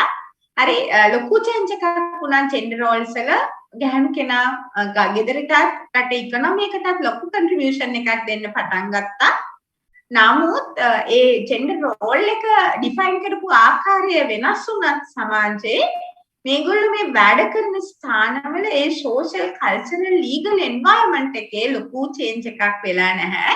ඒක නිසා ඒක මේගොල්ලන්ගේ ජීවිතවලට නෙගටිව් විදිහට බලපාන්න පුළුවන්. Right? As managers, you should be aware of these negative impact and you must take actions to remove them. Right? And next concept is sexual orientation. Next concept is sexual orientation. It is different from the gender identity and it is an actually enduring pattern of romantic or sexual attraction to persons of the opposite sex or gender or the same sex or gender or to both sexes or more than one gender.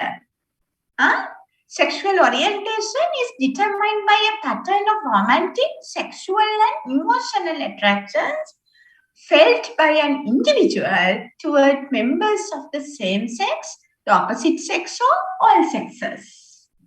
It is about who you are attracted to and want to have relationship. There are a bunch of identities associated with this sexual orientation. First one, heterosexual, attracted to individuals of the opposite sex. People who are attracted to a different gender, women to men and men to women, right? Call themselves straight or heterosexual. And then homosexual. People who are attracted to people of the same gender often call themselves gay or homosexual. Actually, gay women prefer the term lesbian, right? Then people who are attracted to both men and women often call them bisexual. They are attracted to both sexes. And next we have queer. What is it? Attracted to the same or both sexes. People whose attractions span across many different gender identities, male or female, transgender, right? They may call themselves pansexual, right? Or queer. මේ queer කියලා කියන්නේ ඕනෑම එකකට යාලා attract. ඉතින් මේ බලන්න මේ variety එක මේ society එකේ තියෙන මේ බහුතරයක් ඉන්නවා opposite sex එකට, ඊළඟට කට්ටියක් ඉන්නවා same sex, ඊට පස්සේ ඉන්නවා දෙකටම, ඊළඟට කට්ටියක් ඉන්නවා ඕනෑම එකකට. හරි? එතකොට මේකේ මේ sexual spectrum එකේ තියෙනවා ලොකු විවිධත්වයක්. හරි? එතකොට මේක මේ organizations වල මිනිස්සුත් එක්ක වැඩ කරනකොට මේක තේරුම් ගන්න සිටීම ඉතාමත් වැදගත් වෙනවා. Right? Then people who don't experience any sexual attraction for anyone, they often call themselves asexual. They don't experience sexual attractions to any party.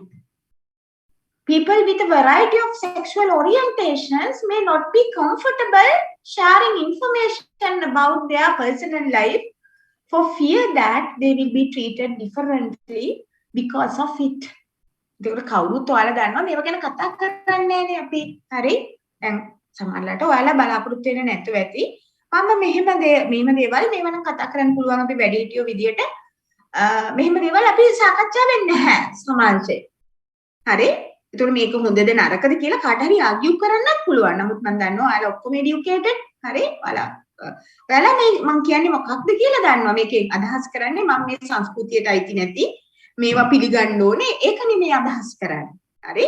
මම මේ කියන කතන්දරෙන් කියන්නේ මේක නැචරල්.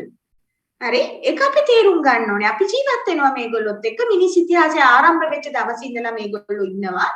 මේගොල්ලන්ට ඩිස්ක්‍රිමිනේට් කරන්න නැතුව මේගොල්ලන්වත් ඇතුළට අරගෙන අපි හැමෝම එකට එක්ව එකිනෙකාට බොහොම ආදරෙන් සැලකමින් ඒගොල්ලන්ට බයෙන් සැකෙන් ලැජ්ජාවෙන් ජීවත් වෙන්න ඉඩ නොදුණු ලස්සන පරිසරයක් ඔයාගේ සංවිධානය තුල බිහි කරන්නේ කොහොමද කියන කතාන්දරය තමයි අපි මේ ඉන්නේ. Right? Actually, it brings us to the topic of sexual orientation discrimination, right? So what is it exactly? Sexual discrimination. What is it exactly? This sexual orientation discrimination, right? It is when someone is treated differently or even harassed because of their perceived sexual orientation. Being treated differently, it would include, but it is not limited to, not getting hired or promoted or wrongful termination. As I explained earlier, harassment is another form of discrimination. Harassment in any form is not acceptable by societies. එතකොට මේ ඔයාලා හොයාගත්තාම organizations වල ගේද lesbianද bisexualද එහෙම නැත්නම් අපි ඉස්සර වෙලා කතා කරපු asexualද queerද හරි මේවා දැනගත්තාම මේක තැන තැන ඕපදූප කතා කරනවා නේද? දැන් ඔයාලට ඉතින් මවා ගන්න පුළුවන්.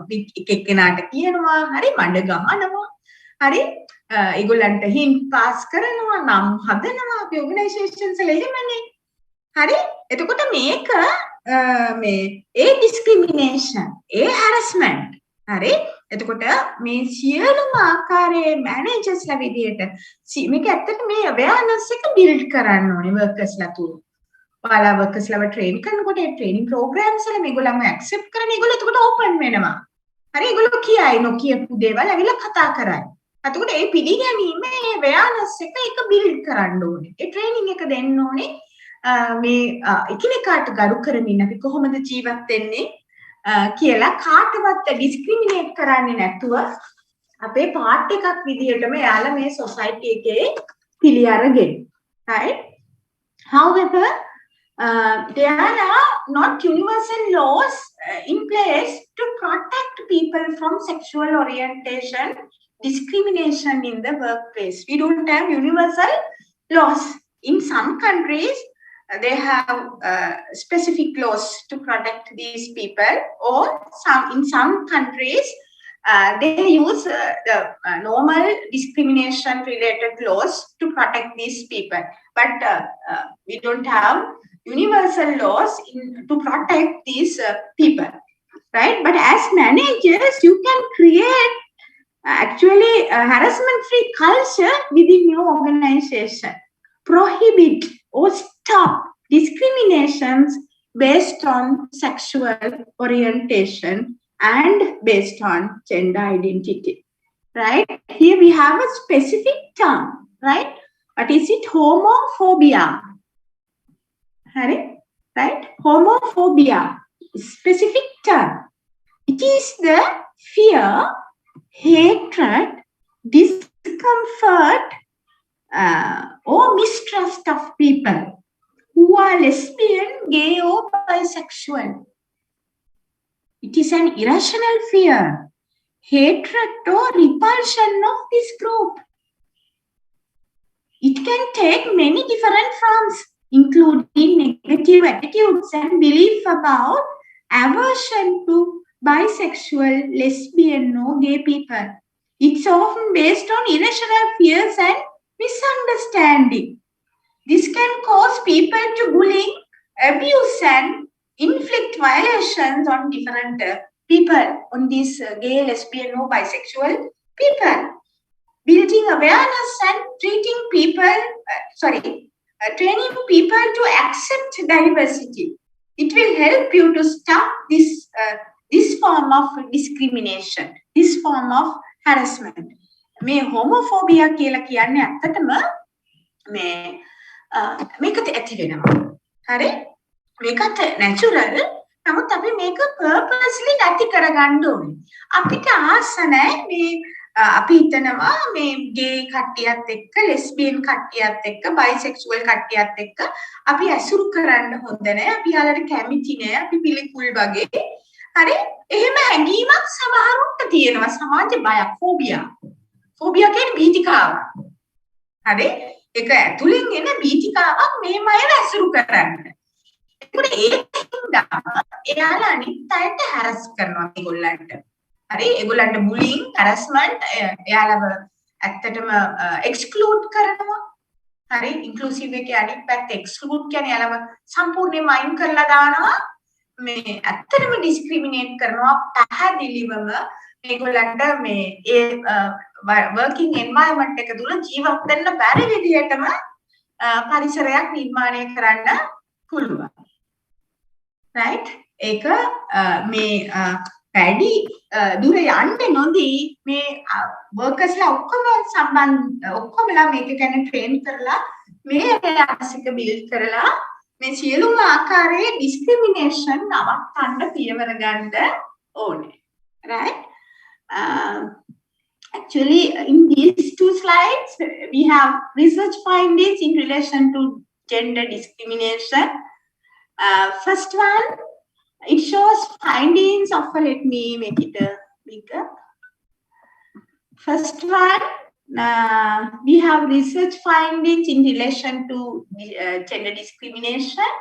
This shows the findings of a survey conducted by Pew Research Center, United States in 2017. According to this research, only actually 1/3 of men and women say their workplace is balanced in terms of gender. Only 1/3 of men and women said their workplace is balanced in terms of gender. Right? Now look at the second image. It shows the findings of the same research, right, conducted by Pew Research Center in 2017. In relation to the technology industry, tech industry, right? 40% of actually 44% of women, and 29% of men accepted that discriminated against women is a major problem in their tech industry, right? Next, I will move to this one, right? According to the same survey, 50% of women have experienced gender-based discrimination at the workplace, and 20% of women, they believe that their gender has made it hard to succeed at work, and 36% of women accepted that sexual harassment is a problem in their workplace. All of these findings shows that gender discrimination prevail in organization, even in United States. Right? Right. Actually, now it's 2:38. Right? Do you want a break? Hello? Yes, madam. We'll have a small break and refresh our car. Right. Okay. How long do you want? 10 minutes? 15 minutes?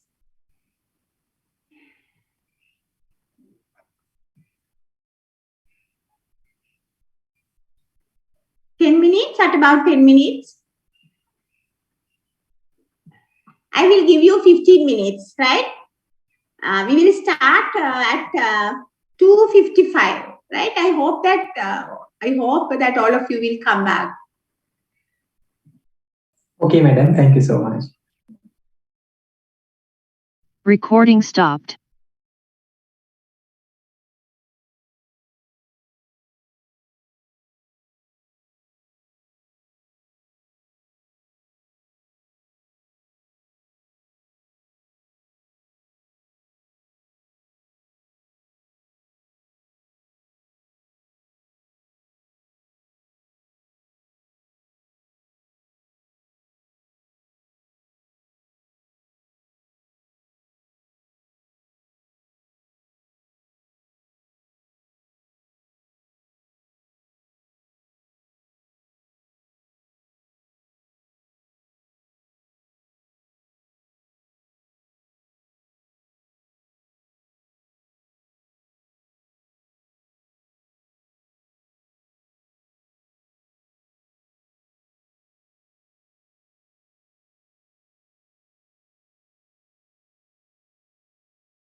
is a man or a woman or belongs to any other category.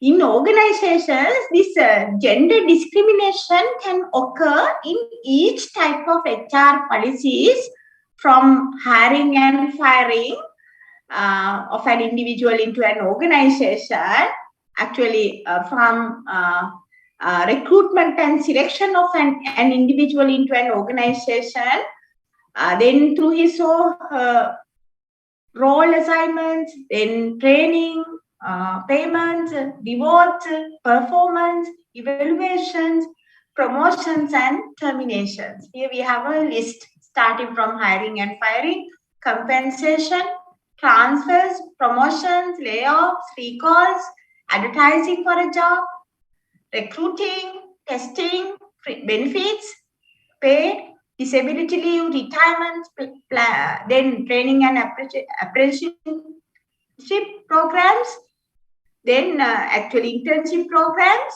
any other terms and conditions of employment that is discriminating of the individual gender. This gender discrimination, it can occur in each type of HR policies, starting from this hiring, right, up to the firing. Women, they face personal discrimination when going through the selection process. We know that there are male dominant jobs, and for those jobs, female candidates are evaluated actually more negatively. And sometimes women and some other category, people in other categories, they experience biased performance evaluations on male type tasks. And women in leadership positions, they receive lower performance evaluation than matched men. Sometimes organizations treat, actually they discriminate pregnant women and mothers, and they are likely, these female workers, they are likely to receive fewer opportunities at work compared with men, and resulting in their underrepresentation. Actually at a high level of management and leadership within organizations, and they have less access to high level responsibilities and challenges, and they are underpaid compared with men. So as managers, when you design HR policies in relation to all of these aspects, consider these factors, right? Eliminate all form of discrimination. As an individual in a position of authority, right? You must not neglect harassment and discrimination. Sometimes managers, leaders, they pretend they did not notice discrimination happening right below their noses. They try brushing such incidents under their carpets. They come with excuses such as they didn't mean anything serious, to discount the victim's experience. එහෙම කියනවනේ නේද? අයියෝ ඕක ගණන් ගන්න එපා. එයා නිකන් විහිළුවක් කරේ, කම්ප්ලේන්ට් එකක් කරාම ගැහණු කෙනෙක්. හරි, sexual harassment හරි මොකක් හරි ඕක ගණන් ගන්න එපා. ඕක පිරිමින්ගේ හැටි තමයි. එහෙම කියලා සමහර වෙලාවට මැනේජර්ස්ලා විදියට ඔයාලා නිග්ලෙක්ට් කරන්න පුළුවන්. එහෙම නැත්නම් ඒක ගැහණු කෙනාට වරදක් විදියට දකින්න පුළුවන්. එහෙම නැතුව හරි ගැහණු කෙනෙක් වෙන්න පුළුවන්, වෙනස් ජෙන්ඩර් එක කෙනෙක් වෙන්න පුළුවන්. මේක අතහරින්න එපා. හරි, මේක discrimination policy එකක් introduce කරන්න. You have to introduce, it is a must, right? Discrimination policy for your organization, and then work accordingly. Be transparent, right? Treat all the workers equally. දැන් මේ equally treat කරන්න නැහැ කියන එක ඒගොල්ලන්ව dissatisfy level එකකට ගෙනිහිල්ලා demotivate කරලා සමහර වෙලාවට organization එකකින් ඉවත් වෙන්න තරමටම නිර්මාණය කරන්න පුළුවන්. Right? Now I want you to watch this video. Let me share it.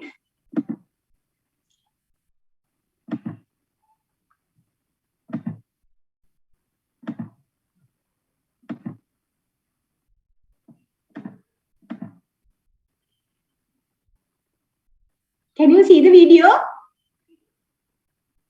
Yes, madam.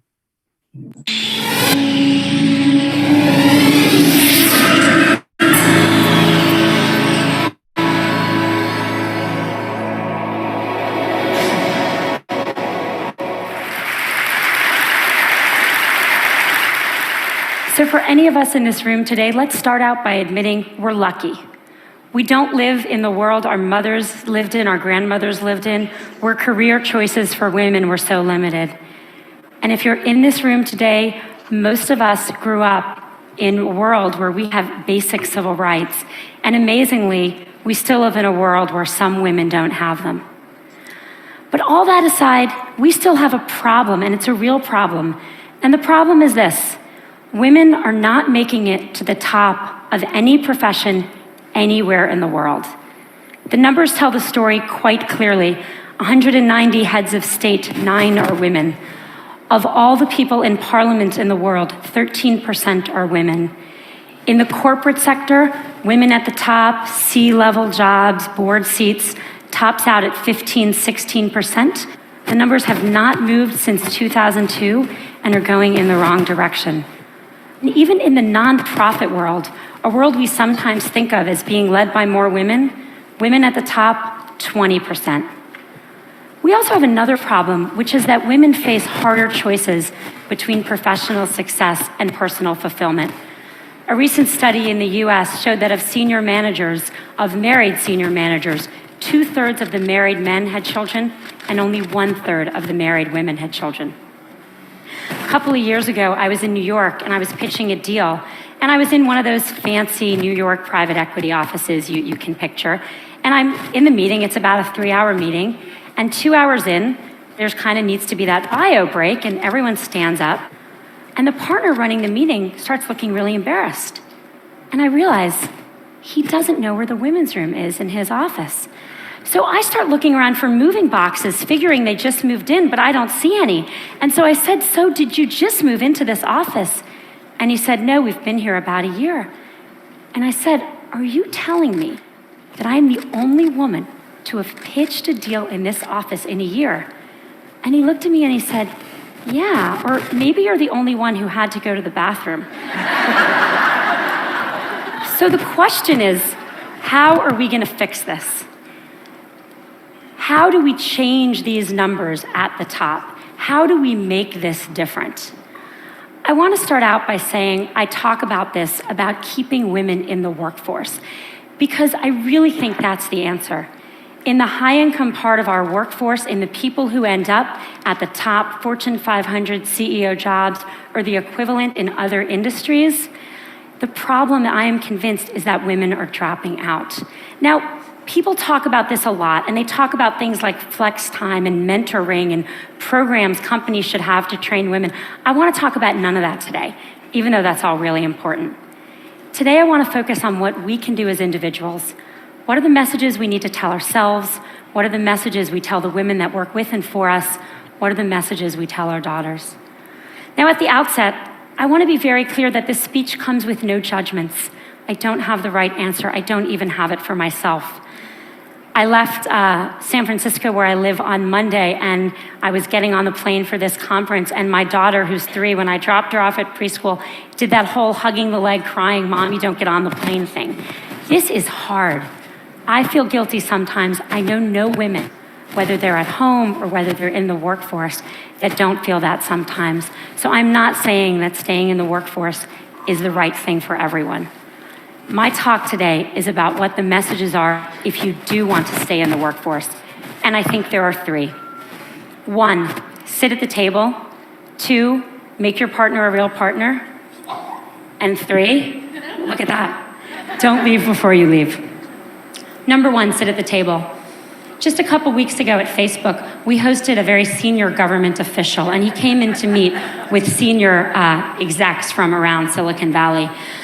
And everyone kind of sat at the table. And then he had these 2 women who were traveling with him who were pretty senior in his department.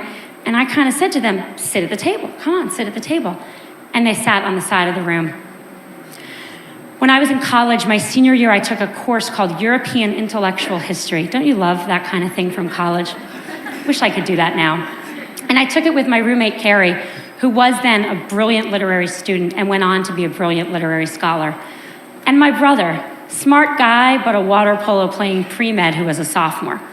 The three of us take this class together. And then Carrie reads all the books in the original Greek and Latin, goes to all the lectures.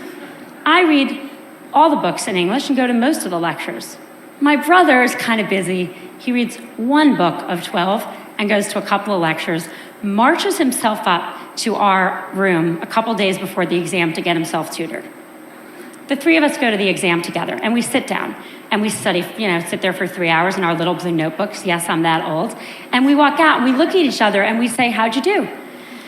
And Carrie says, boy, I feel like I didn't really draw out the main point on the Hegelian dialectic. And I say, God, I really wish I had really connected John Locke's theory of property, the philosophers that follow. And my brother says, I got the top grade in the class. You got the top grade in the class? You don't know anything. The problem with these stories is that they show what the data shows. Women systematically underestimate their own abilities. If you test men and women and you ask them questions on totally objective criteria like GPAs, men get it wrong slightly high and women get it wrong slightly low. Women do not negotiate for themselves in the workforce. A study in the last 2 years of people entering the workforce out of college showed that 57% of boys entering, or men, I guess, are negotiating their first salary, and only 7% of women. And most importantly, men attribute their success to themselves and women attribute it to other external factors. If you ask men why they did a good job, they'll say, I'm awesome. If you ask, obviously, why are you even asking? If you ask women why they did a good job, what they'll say is someone helped them, they got lucky, they worked really hard. Why does this matter? Boy, it matters a lot, because no one gets to the corner office by sitting on the side, not at the table.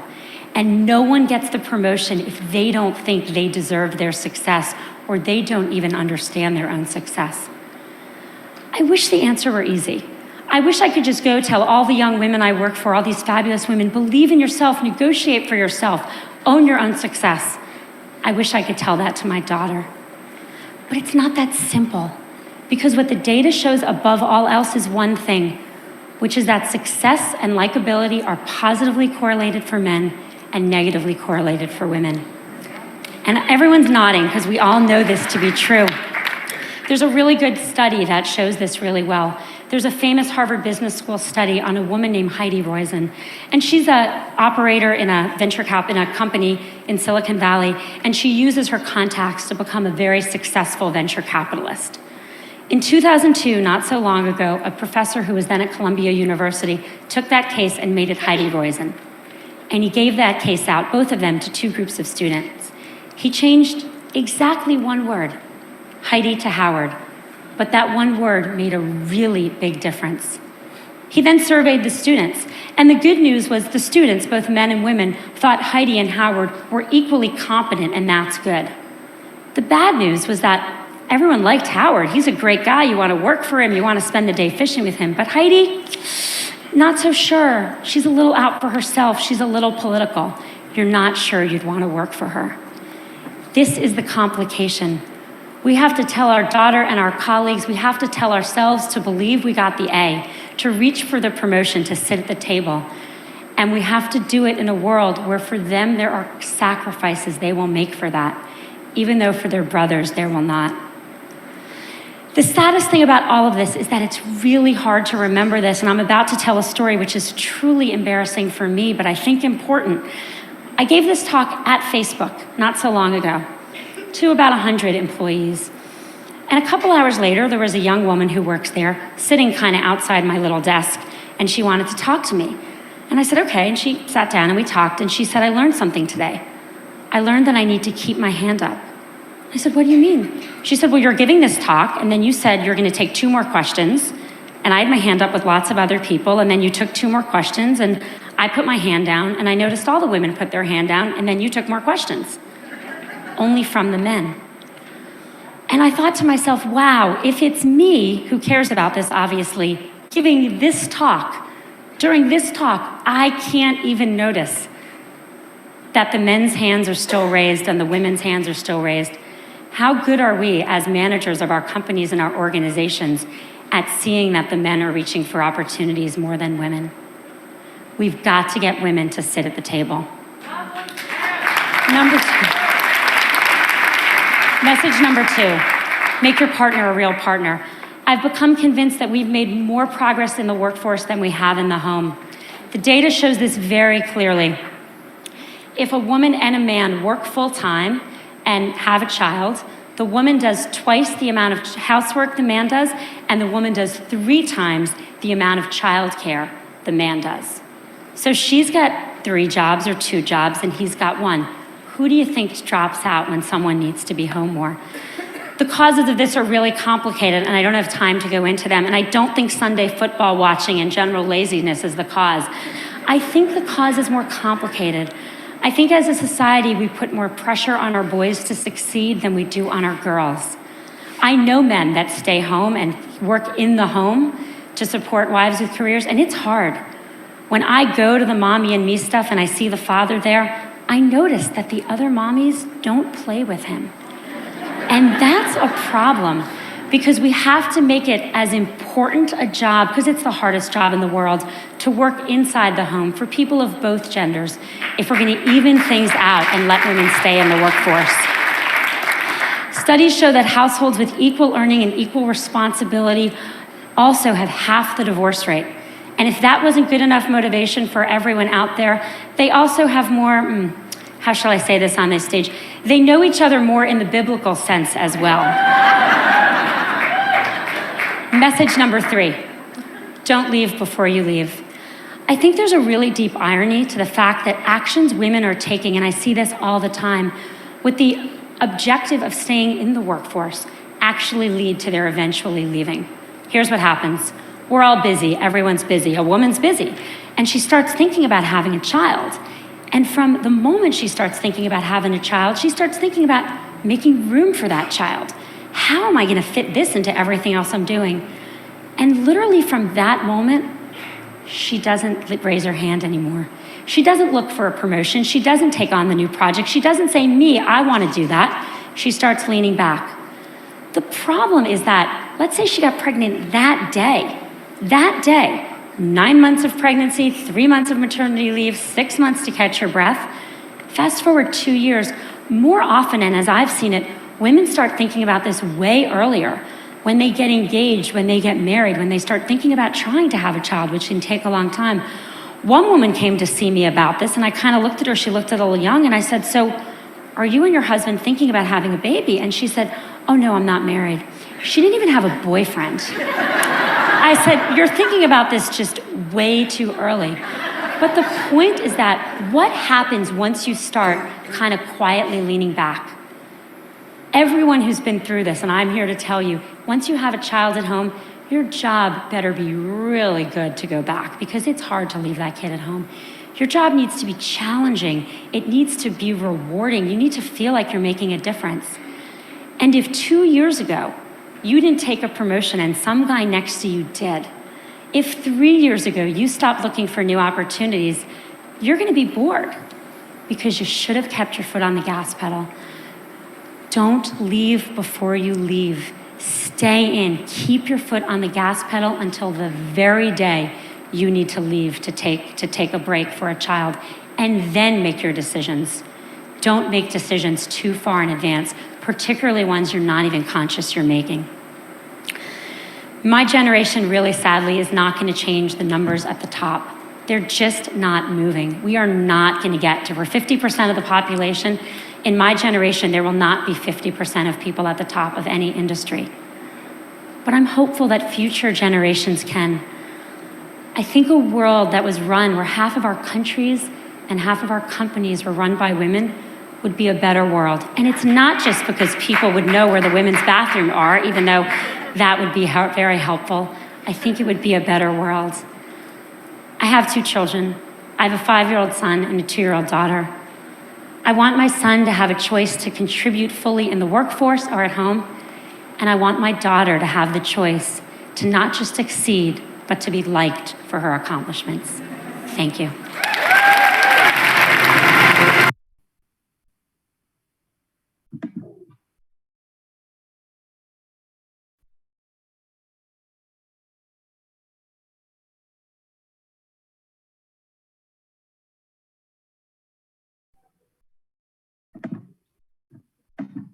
Hello, let me share the PowerPoint presentation. Actually, I shared that video just to change your mind a little bit. With that, I will move to the glass ceiling effect. Actually, this glass ceiling, it is a metaphor used to represent an invisible barrier that prevents a given group of given group, right? Maybe female or any other minority group or any other different group from rising beyond a certain level in a hierarchy, right? It is a metaphor used here. You have the definition. It is a metaphor used to represent an invisible barrier that prevents a given demographic, given group, right? Maybe gender group or any other group, any other category, from rising beyond a certain level in a hierarchy. Actually, it is an acknowledged barrier to advancement in a profession, especially affecting women and members of minorities. This actually this concept of class ceiling, it is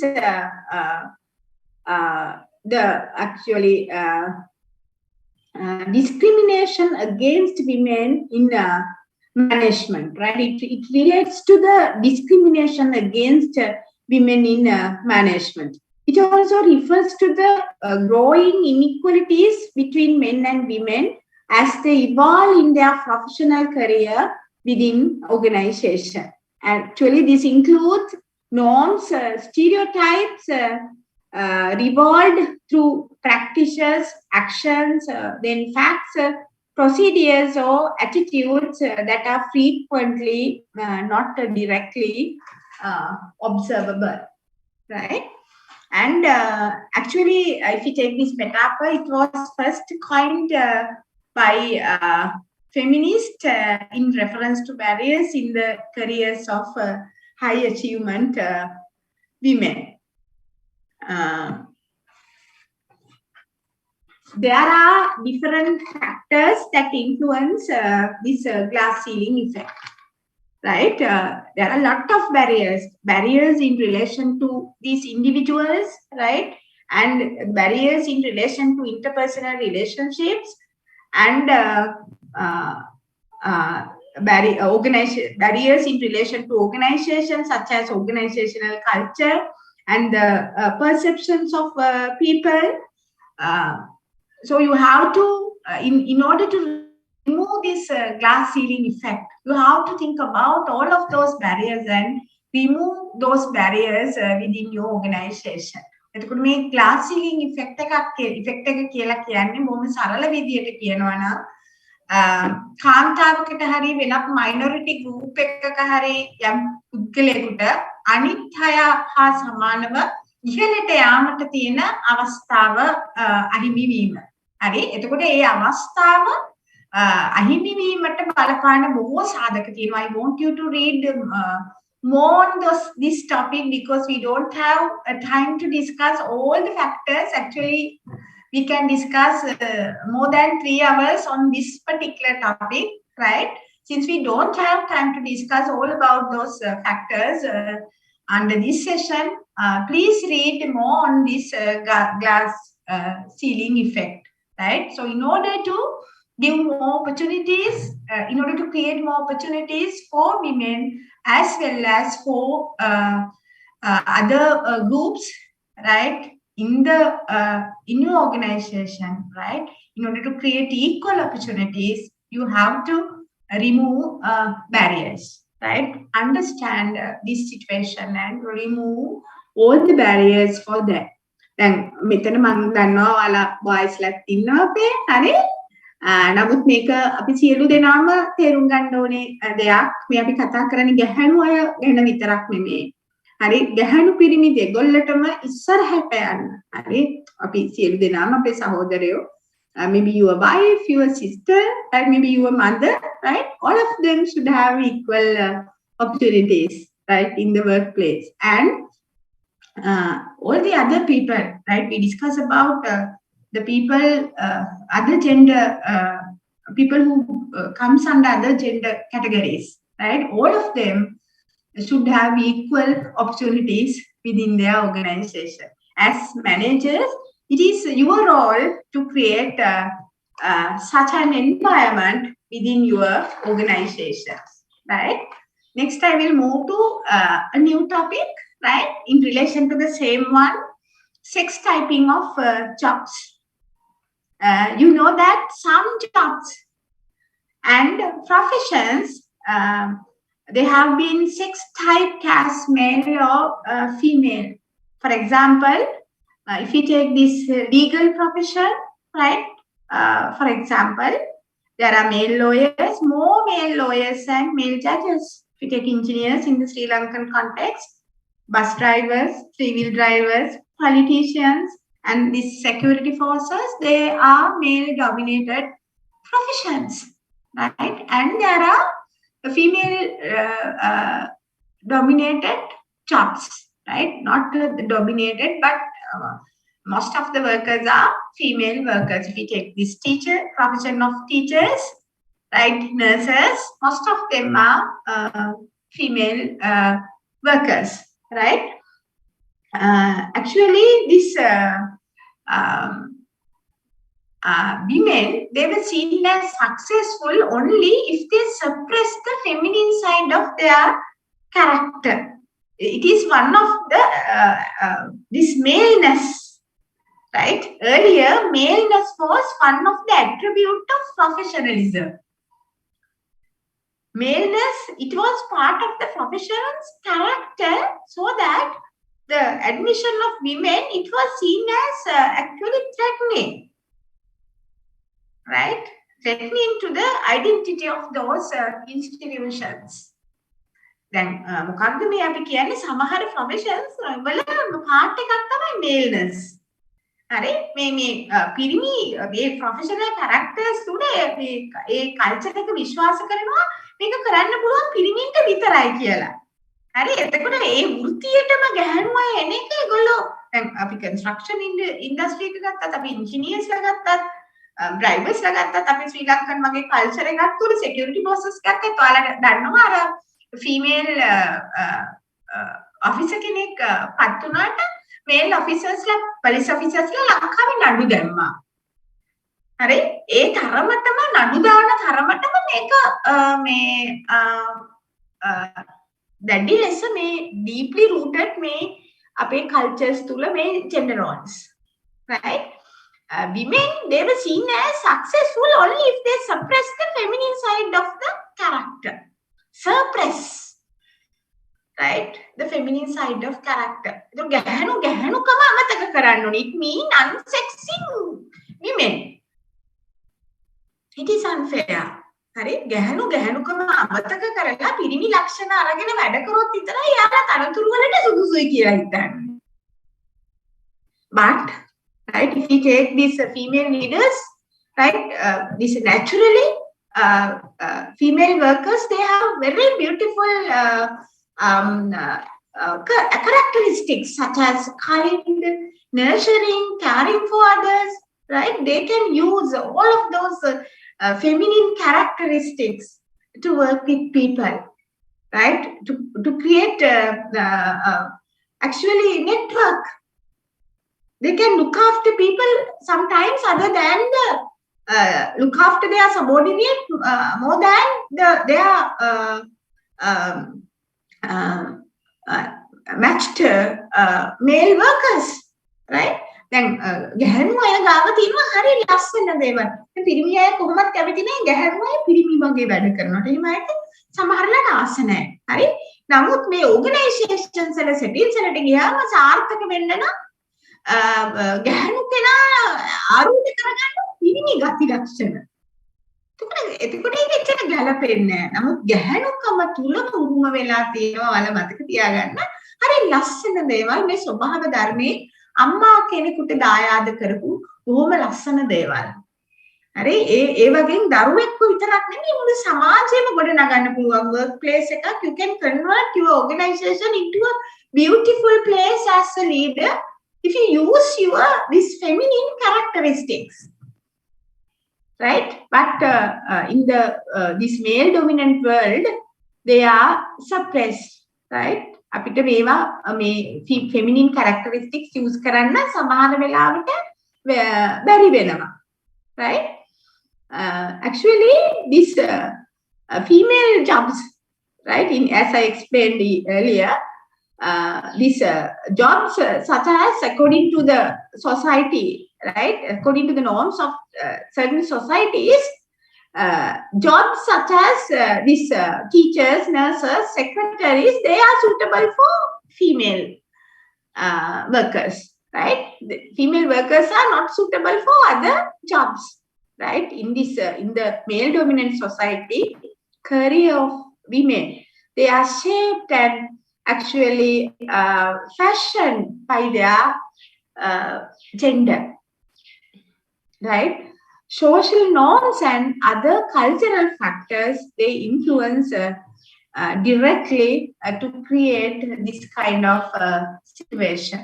එතකොට මේ ගැහැණු පිරිමි විදියට රස්සාවල් බෙදලා ගැහැණු අයගෙන් ගැහැණුකම අමතක කරලා පිරිමි විදියට රැකියාවල් කරන්න එයාලගේ රැකියාවල් එයාලගේ එහෙම නැතිනම් ගැහැණුකම ගැහැණු ලක්ෂණ මත ෂේප් කරන්න තරමට මේ සමාජයේ තියෙන එක අපේ සමාජය විතරක් නෙමෙයි ලෝකේ බොහෝ සමාජවල තියෙන දෙයක්. හරි? එතකොට ඔයාලට මැනේජර්ස්ලා විදියට ඒ තත්ත්වයේ වෙනසක් ඇති කරන්න පුළුවන් ඔයාලගේ organizations ඇතුලේ. Right? Next, sex, stereotypes and emotions. Now, what is this? Right? This sex and then the emotions. Right? We brought all of these things with us to our organization into work. Right? Now, this women, they are often prepared to display the sex stereotype in order to be effective in their workplace. Actually, this according to research done by Husserl, actually he was one of the first scholars to show how extensively individuals, particularly these women, they are expected to manage their emotions at work. Right? She uses the metaphor of a managed heart to underscore emotional control the women were required to exhibit in their organization in order to be successful in the workplace. Right? The female workers, they have to manage their heart according to this research. And actually, they conducted research by collecting data from this talent height opinions, and it shows how the attendants were trained to display an emotional commitment to the welfare and comfort of these airline passengers. Actually, this flight attendants, they were required to show caring, courteous, friendly, and efficient front, even when passengers were rude or ignorant. Actually, there are rules for moving and personal attitudes. Customers had to be met with warmth and smiles. The smiles were to be inside out ones, felt and meant. Right? Now, when we talk about this example, it explains this emotional labor, the concept of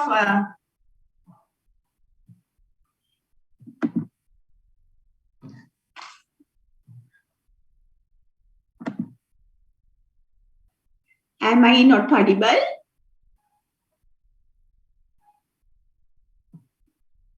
Give me 1 minute, right? Surely.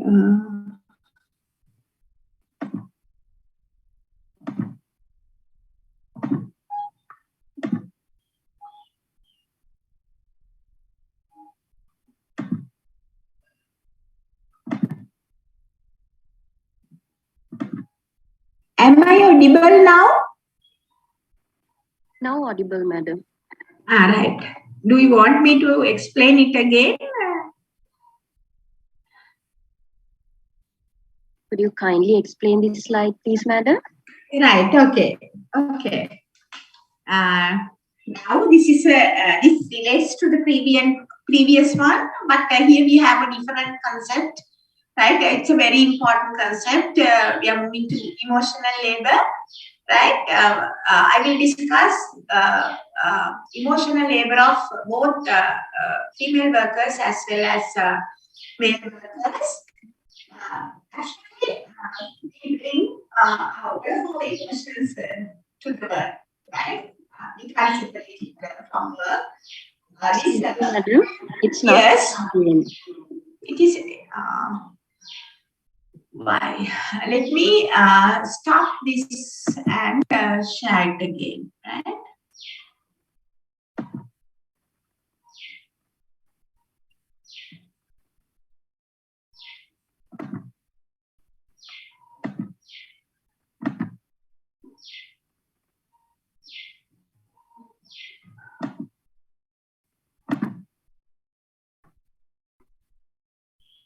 At about now.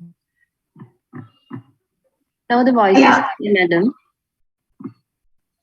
Right. If you tell me again, right? If you experience the same problem, tell me again. Thank you. Right. Now, I will explain again, right? This is a new concept, emotional labor. It relates to the previous one. Actually, this is all about emotional labor. It is all about controlling emotions of female workers as well as male workers according to the requirements of the job, right? In order to achieve the goals of the organization, you have to control your own emotions, like pretend, show different type of emotions within the workplace, right? It relates to both the female workers as well as male workers. Now, if I start with female workers, they are often required to display the sex stereotype in order to be effective in their work. Madam, excuse me. Yes. Again, you are not audible, madam.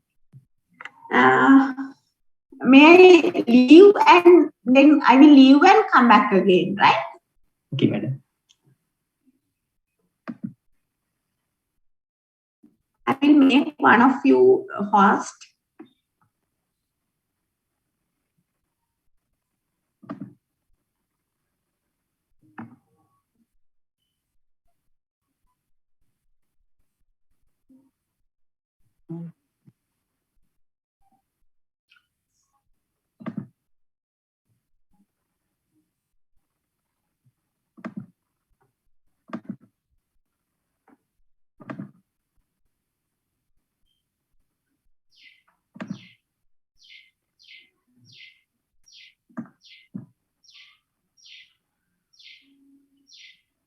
Chandni Pereira, I will make you host, right?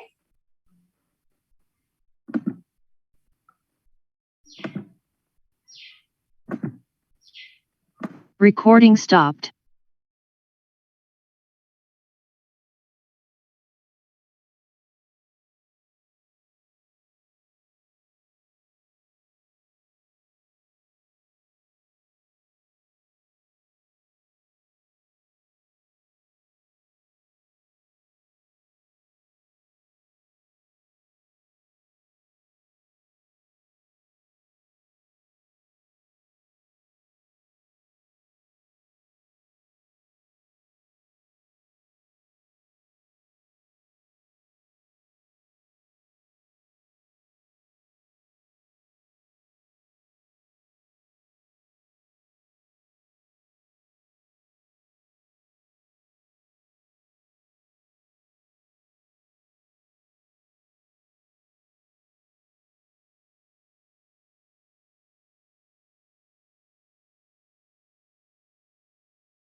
Hello, Chandi.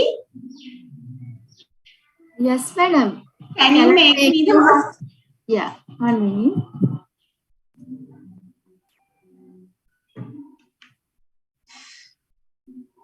I think it's okay, madam. Yes, thank you.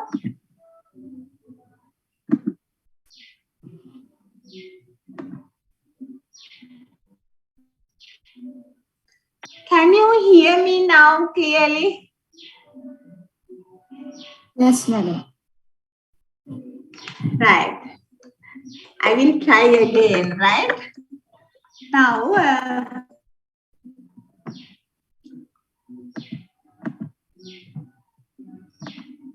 Recording in progress. Actually, here the main topic is emotional labor. Simply,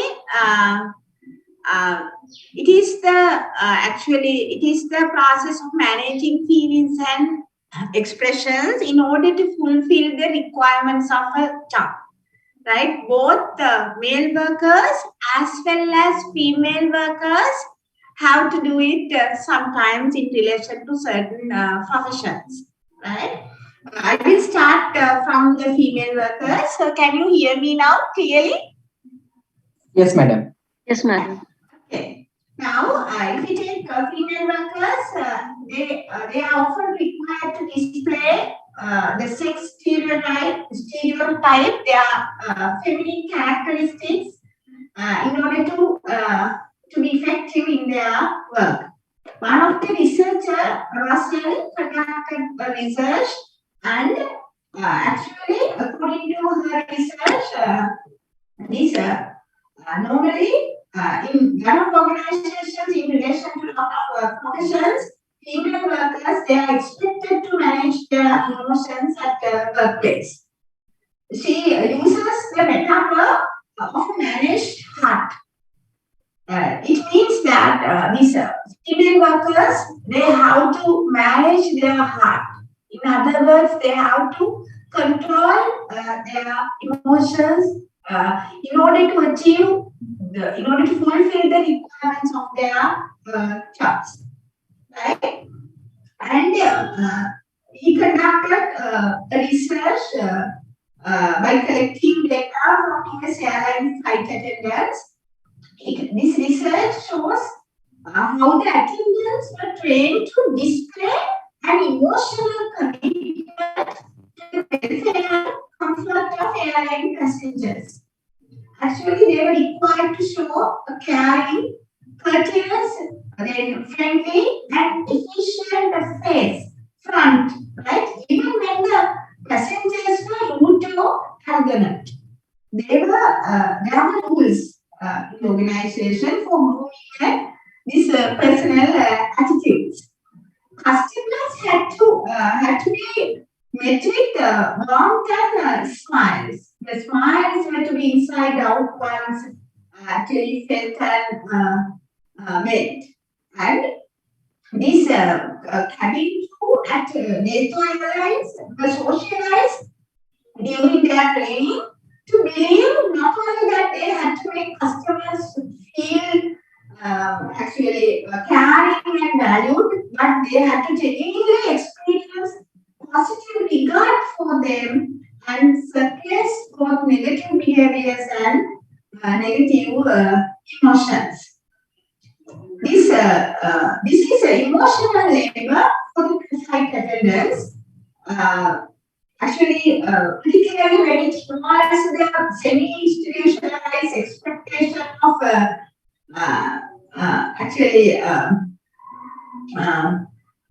these behaviors, right? Expected between female and male airline passengers. දැන් සමහර වෙලාවට මේ airlines වල ඇත්තටම කාර්යයක් කරේ මේ feminine characteristics ඔයාලා දන්නවා මේ hostessලා air hostessලා විදියට ගන්නේ ලස්සන කාන්තාව. හරි?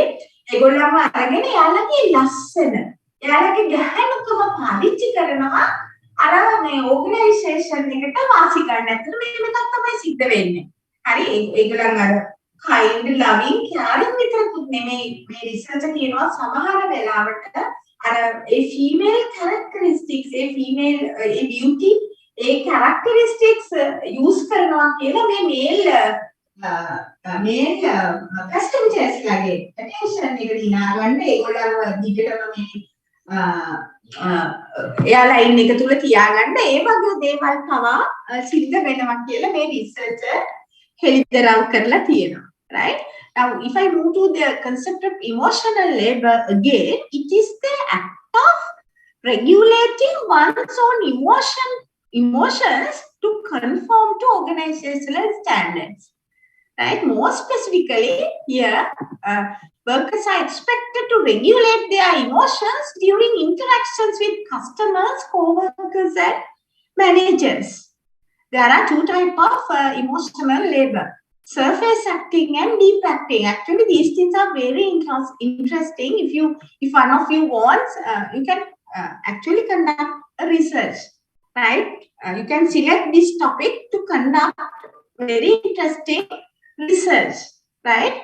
If I start with this surface acting, it involves faking the required emotions. Faking, right? Surface acting involves faking the required emotion.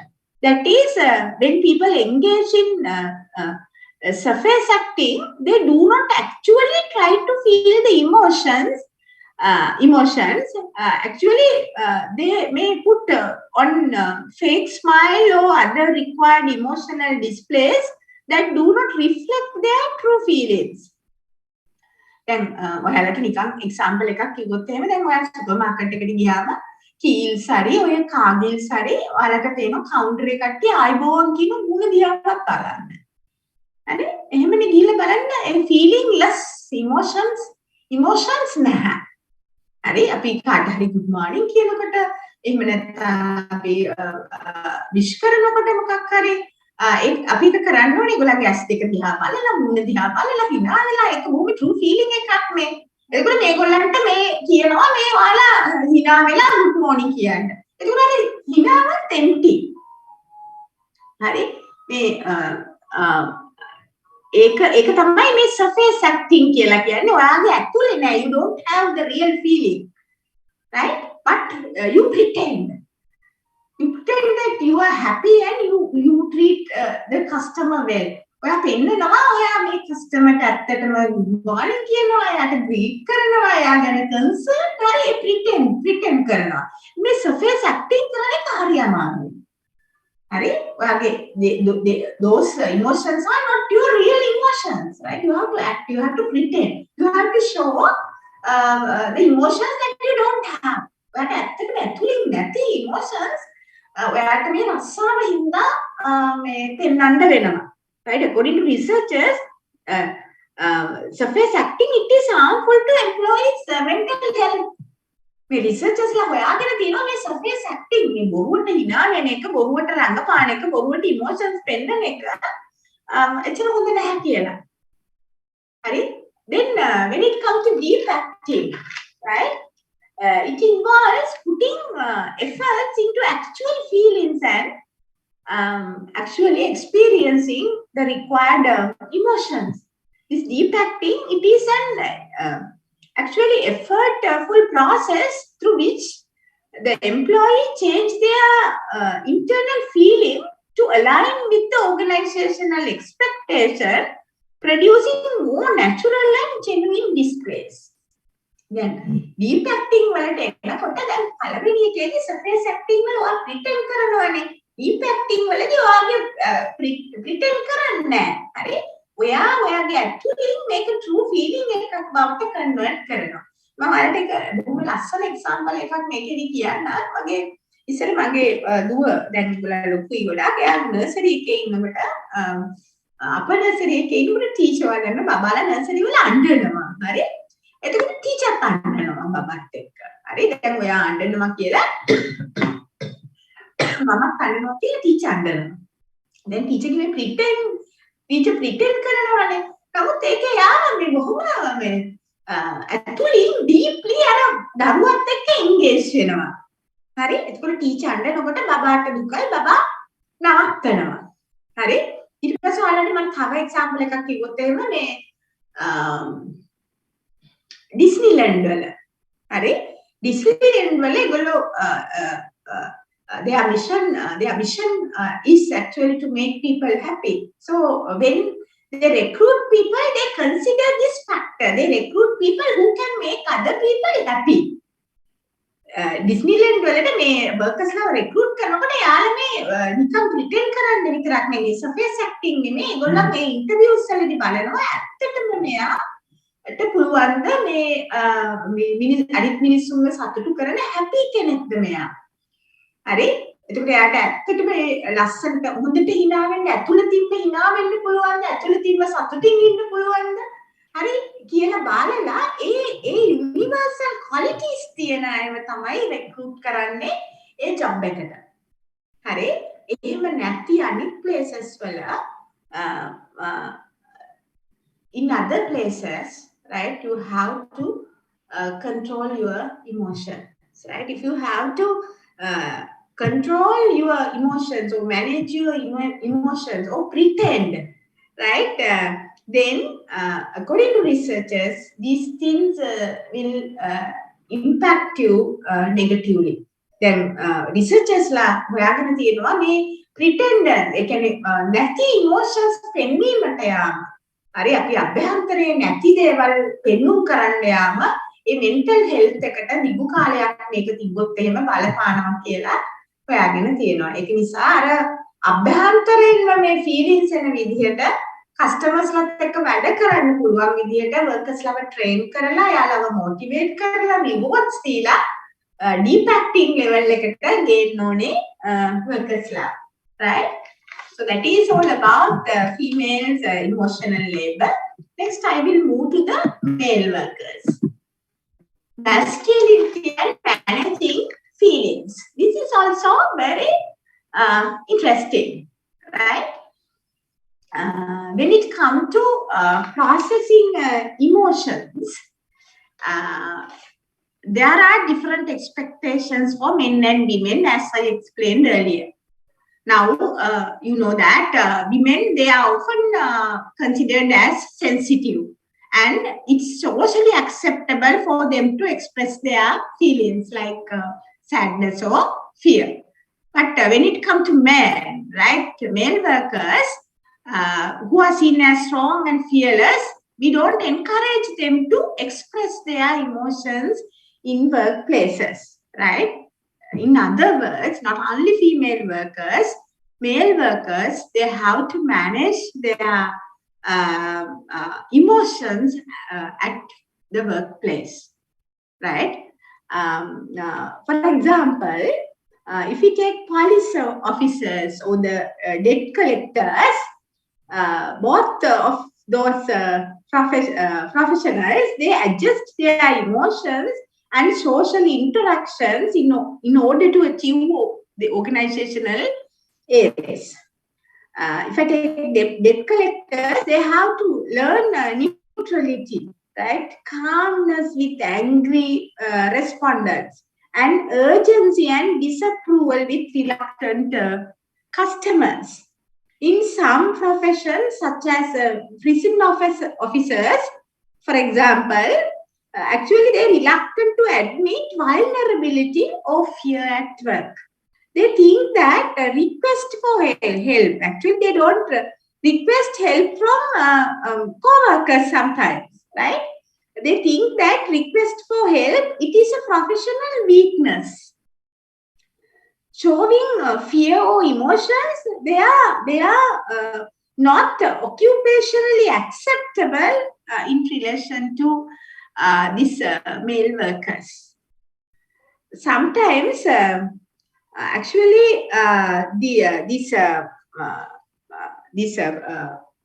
male workers, strong male-coded emotions, right, such as anger, then hatred and other characteristics, right? This masculine characteristics, when those things are controlled highly, they will actually generate even revenge. දැන් මොකක්ද මම මේ ඔයාලට කියන්නේ නම් මේ research වල base කරගත්ත ෆයින්ඩින්ග්ස් කතා කරන්නේ. හරි. එතකොට මේ මේල් වර්කර්ස් ලගෙන් බලාපොරොත්තු වෙනවා එයාලගේ අර masculine characteristics maintain කරන්න workplace එක ඇතුලේ. ගැහැණු අය sensitive ඒ හින්දා ඒගොල්ලන්ට express කරන්න පුළුවන් feelings ඕනනම් අඬන්න පුළුවන්, hina වෙන්න පුළුවන්, emotions පෙන්වන්න පුළුවන්. හැබැයි පිරිමියන්ට බෑ. හරි. හැබැයි ඔය කිසිම කෙනෙක් ඔය එල්ල දෙකේ නැහැ.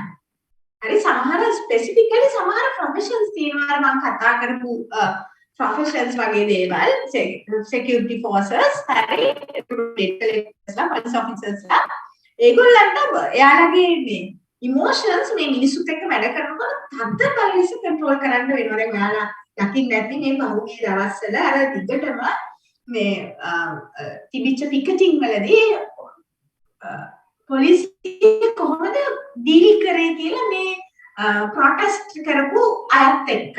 හරි ඒගොල්ලෝ මේ ෆීලිංග්ස් නැහැ වගේ. අච්චර දේවල් කියද්දි කොච්චර කෑ ගැහුවා. හරි මූණේ කිසිම හැඟීමක් නැතුව. හරි ඒගොල්ලෝ බලාගෙන හිටියා. හරි ඒගොල්ලන්ව ට්‍රේන් කරලා තියෙන්නේ ඒකට රියැක්ට් කරන්නේ නැතුව මේවට අහන් ඉන්න. හරි එතකොට බැරිම අවස්ථාව වෙනකම්ම ඒක කරනවා. ඒක ඒගොල්ලන්ව ට්‍රේන් කරනවා.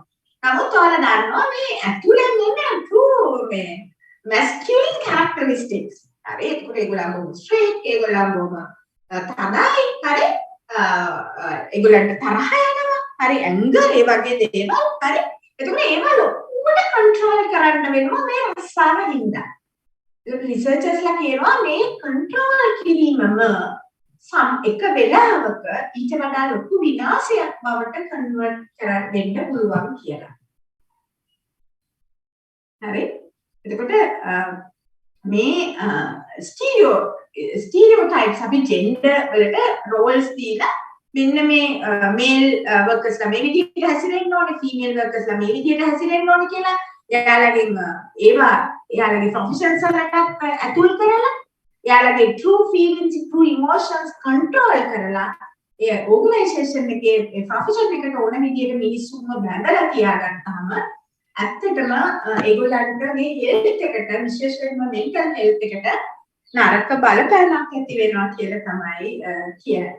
Right? Suppressing emotions and feelings can be incredibly detrimental to a man's mental health. Right? Suppressing emotions and feelings can be incredibly detrimental to a man's mental health. So you have to, when you design the policies, principles, especially these HR policies, for your organization, you have to take into account all of these things. You have to consider all of those things, right, when you create policies for your organization in relation to your workers. Right? Actually, I talked about this diversity and inclusion earlier. Right? I will end the session with the same topic. Right? Building an inclusive workplace. This inclusive workplace, it begins at, you have to start it, this process, right? Creating an inclusive process of creating an inclusive workforce from the top. Right? This idea of creating an inclusive workplace, it should come from the top. And the top managers of the organization, top management team, they should actually they should be committed to create such an environment, right? And diversity must be led from the top down, right? From the CEO to the lower level, right? All the people should be aware of these concepts, right? And need to encourage this at all levels. And raise awareness on inequality and educate your workforce on the role they play in eradicating inequality and discriminating, and then monitor your systems and practices. Actually, if it is possible, provide training on this, on diversity and creating an inclusive workspace. ඔයාලට පුළුවන් නම් හැම worker කෙනෙකුටම මේ training එක දෙන්න. Right? Educate your workforce, right, on this topic. Right? Get their help to eradicate inequality and discrimination within your organization.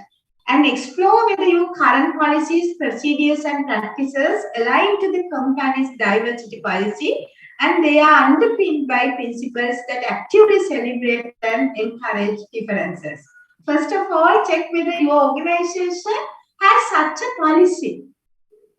If you don't have such a policy, then discuss this with your top management team, right? You can contribute to the organization by introducing or developing such a diversity policy, right? And check whether, if you have such a policy, check whether that policy is aligned with the current HR policies, procedures, and practices, and other things, right?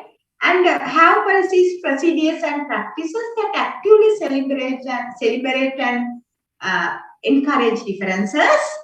Have clearly developed a strategy that looks at the whole employment life cycle and which clearly communicate your organization's intentions and is transparent to all. You should have policies, principles, and practices which are transparent to all the workers in the organization, and adopt a zero tolerance for inequality and discrimination. That is very important. Don't tolerate any form of harassment, discrimination, or inequality. Kumada ආකාරයේවත් discrimination එකක්, harassment එකක් organization එක ඇතුලේ tolerate කරන්න එපා. හරි? ඔයාලට, if you are lower level managers, sometimes you may be mid-level managers or at the top, right? Please think about this, right? Don't tolerate any form of harassment, bullying, or any other kind of discrimination within your organization. And monitor trends and decisions to understand what is happening in the workplace, such as makeup of your job applicants, decisions made in your employee relations activity. Monitor the ethnicity of your workforce. You have to monitor as managers. You have to monitor trends and decisions to understand what is happening in the workplace.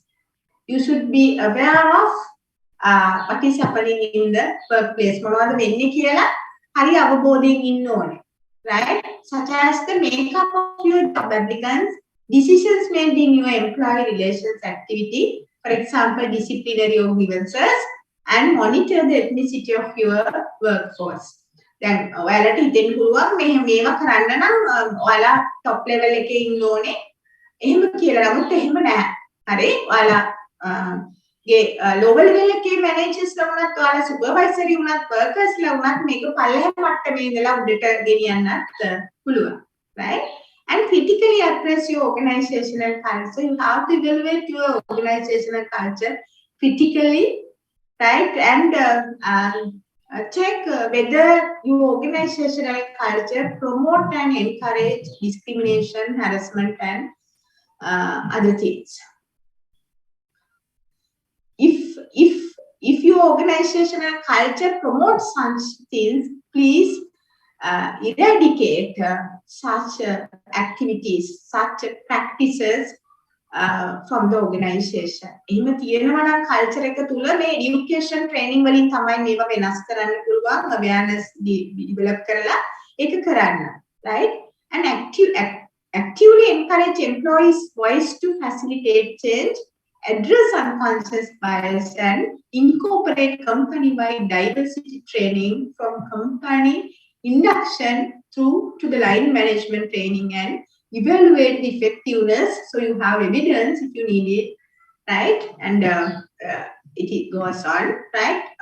You take it up to this point, right? Actually, training people on this, that is very important. First of all, you have to bring a policy, right, of discrimination policy or the diversity policy for the organization, you have to discuss it with the top management, with the top leaders, and it should come from the top, right? If it comes from the top, all the workers will accept it, and managers, leaders as well as managers should committed to implement this policy throughout the organizations.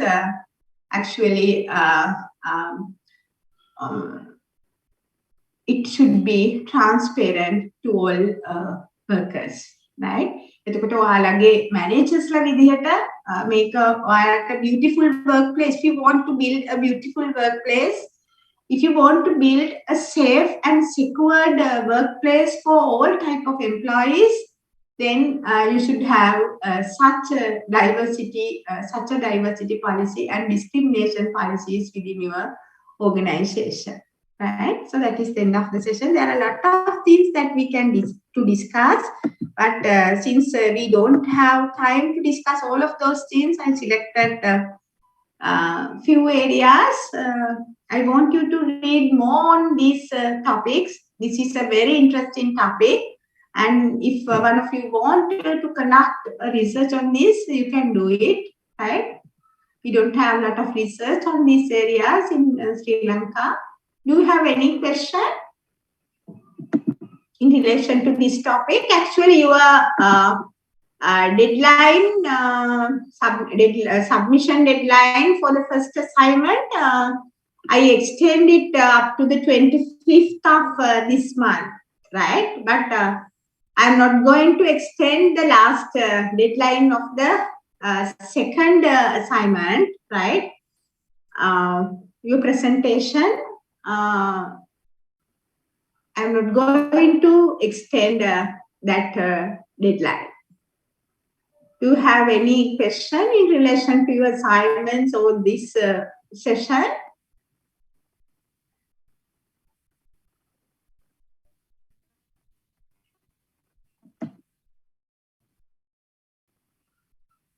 Dushanta?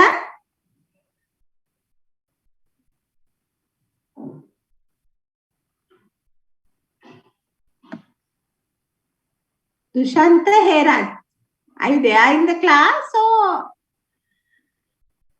what? Kalana?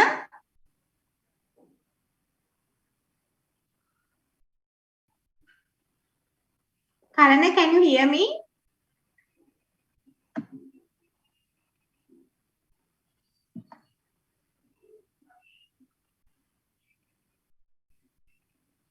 Your names are visible, but I wonder whether you are in the class or not, right? However, if you don't have any question, I will end the class, right? Okay, madam. Thank you. Thank you, madam. Thank you, madam. Right? Okay. Thank you, madam. All of you are welcome.